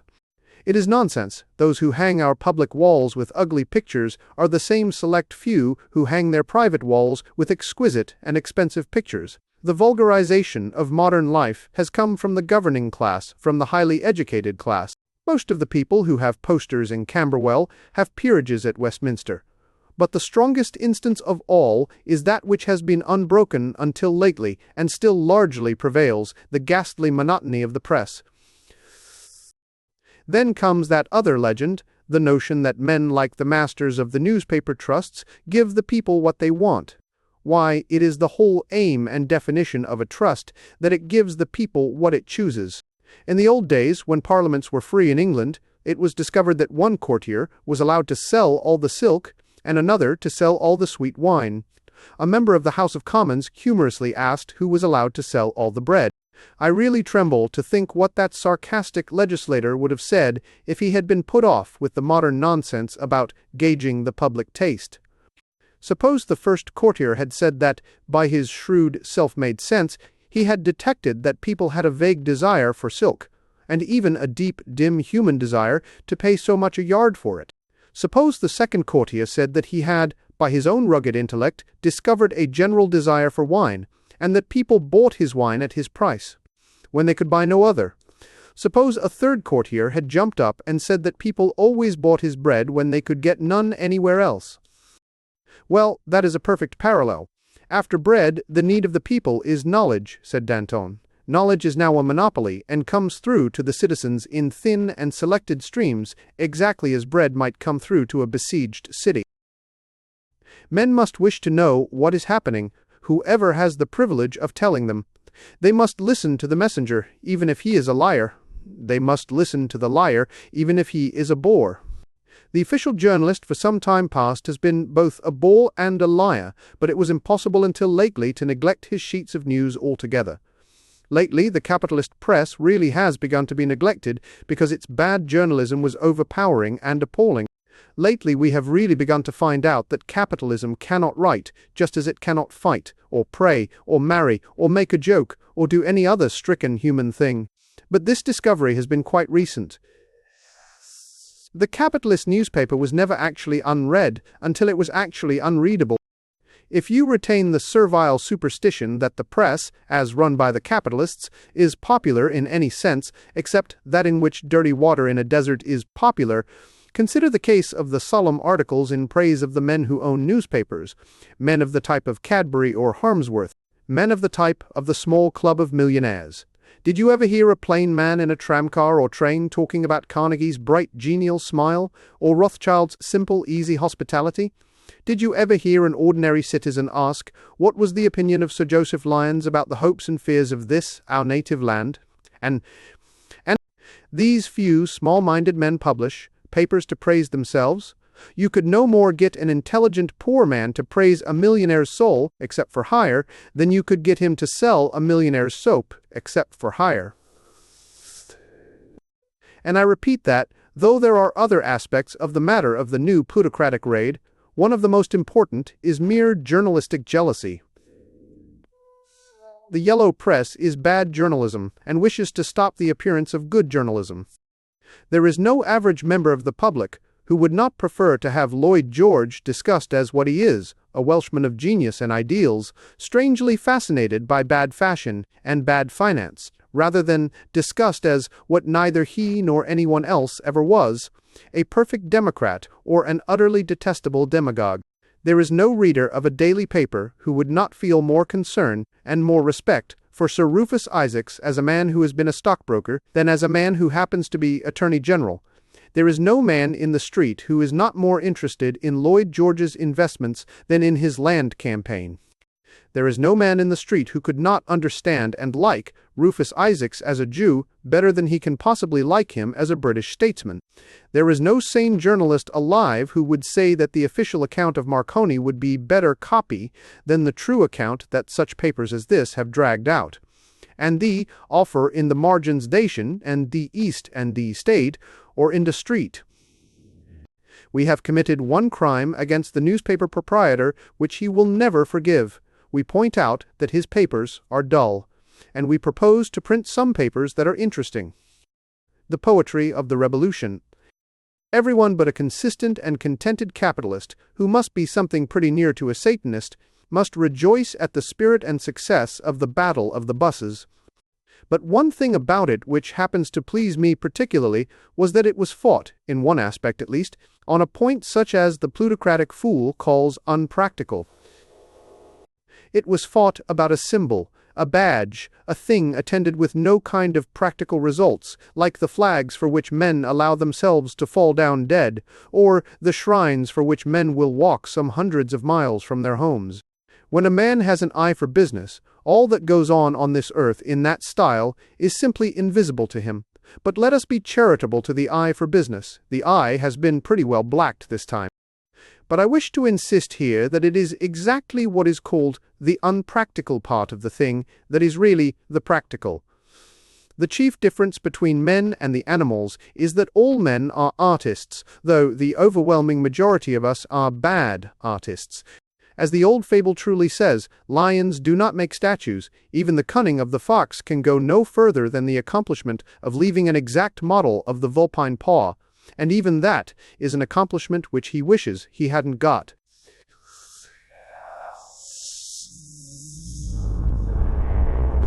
And, though we speak in a general way of an elephant trumpeting, it is only by human blandishments that he can be induced to play the drum. But man, savage or civilized, simple or complex, always desires to see his own soul outside himself, in some material embodiment. He always wishes to point to a table in a temple, or a cloth on a stick, or a word on a scroll, or a badge on a coat, and say, "This is the best part of me. If need be, it shall be the rest of me that shall perish." This is the method which seems so unbusinesslike to the men with an eye to business. This is also the method by which battles are won. The symbolism of the badge.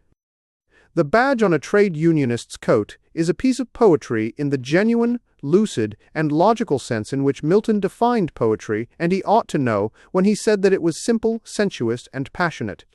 It is simple because many understand the word badge, who might not even understand the word recognition.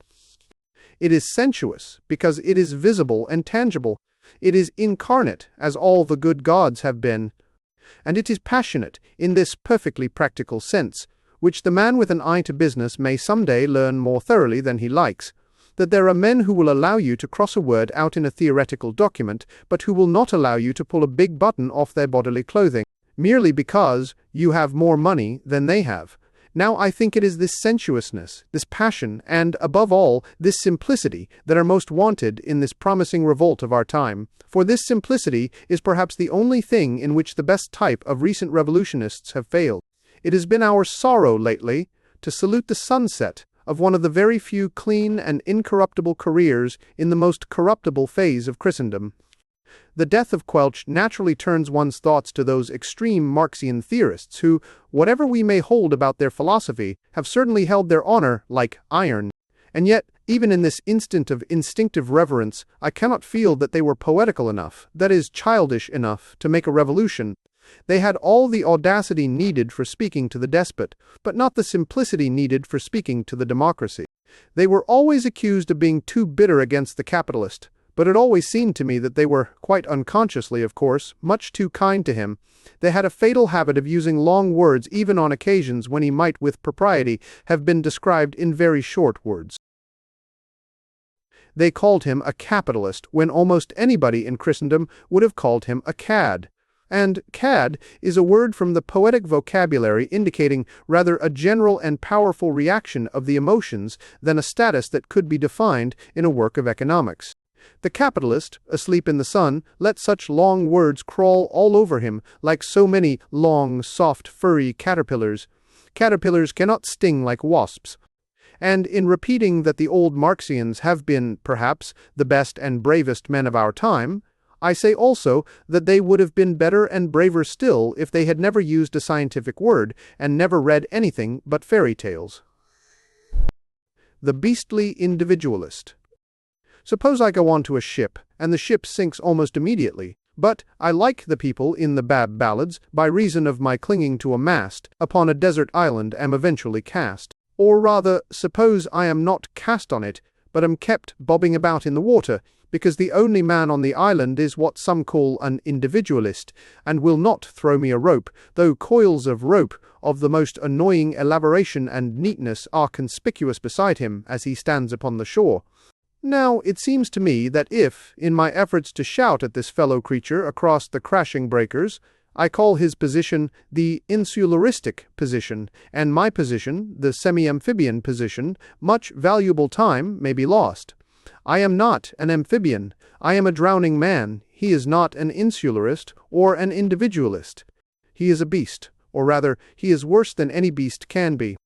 And if, instead of letting me drown, he makes me promise, while I am drowning, that if I come on shore, it shall be as his bodily slave, having no human claims henceforward forever, then, by the whole theory and practice of capitalism, he becomes a capitalist, he also becomes a cad. Now, the language of poetry is simpler than that of prose, as anyone can see who has read what the old-fashioned Protestant used to call confidently his Bible. And being simpler, it is also truer, and being truer, it is also fiercer. And, for most of the infamies of our time, there is really nothing plain enough, except the plain language of poetry. Take, let us say, the ease of the recent railway disaster and the acquittal of the capitalist's interest. It is not a scientific problem for us to investigate.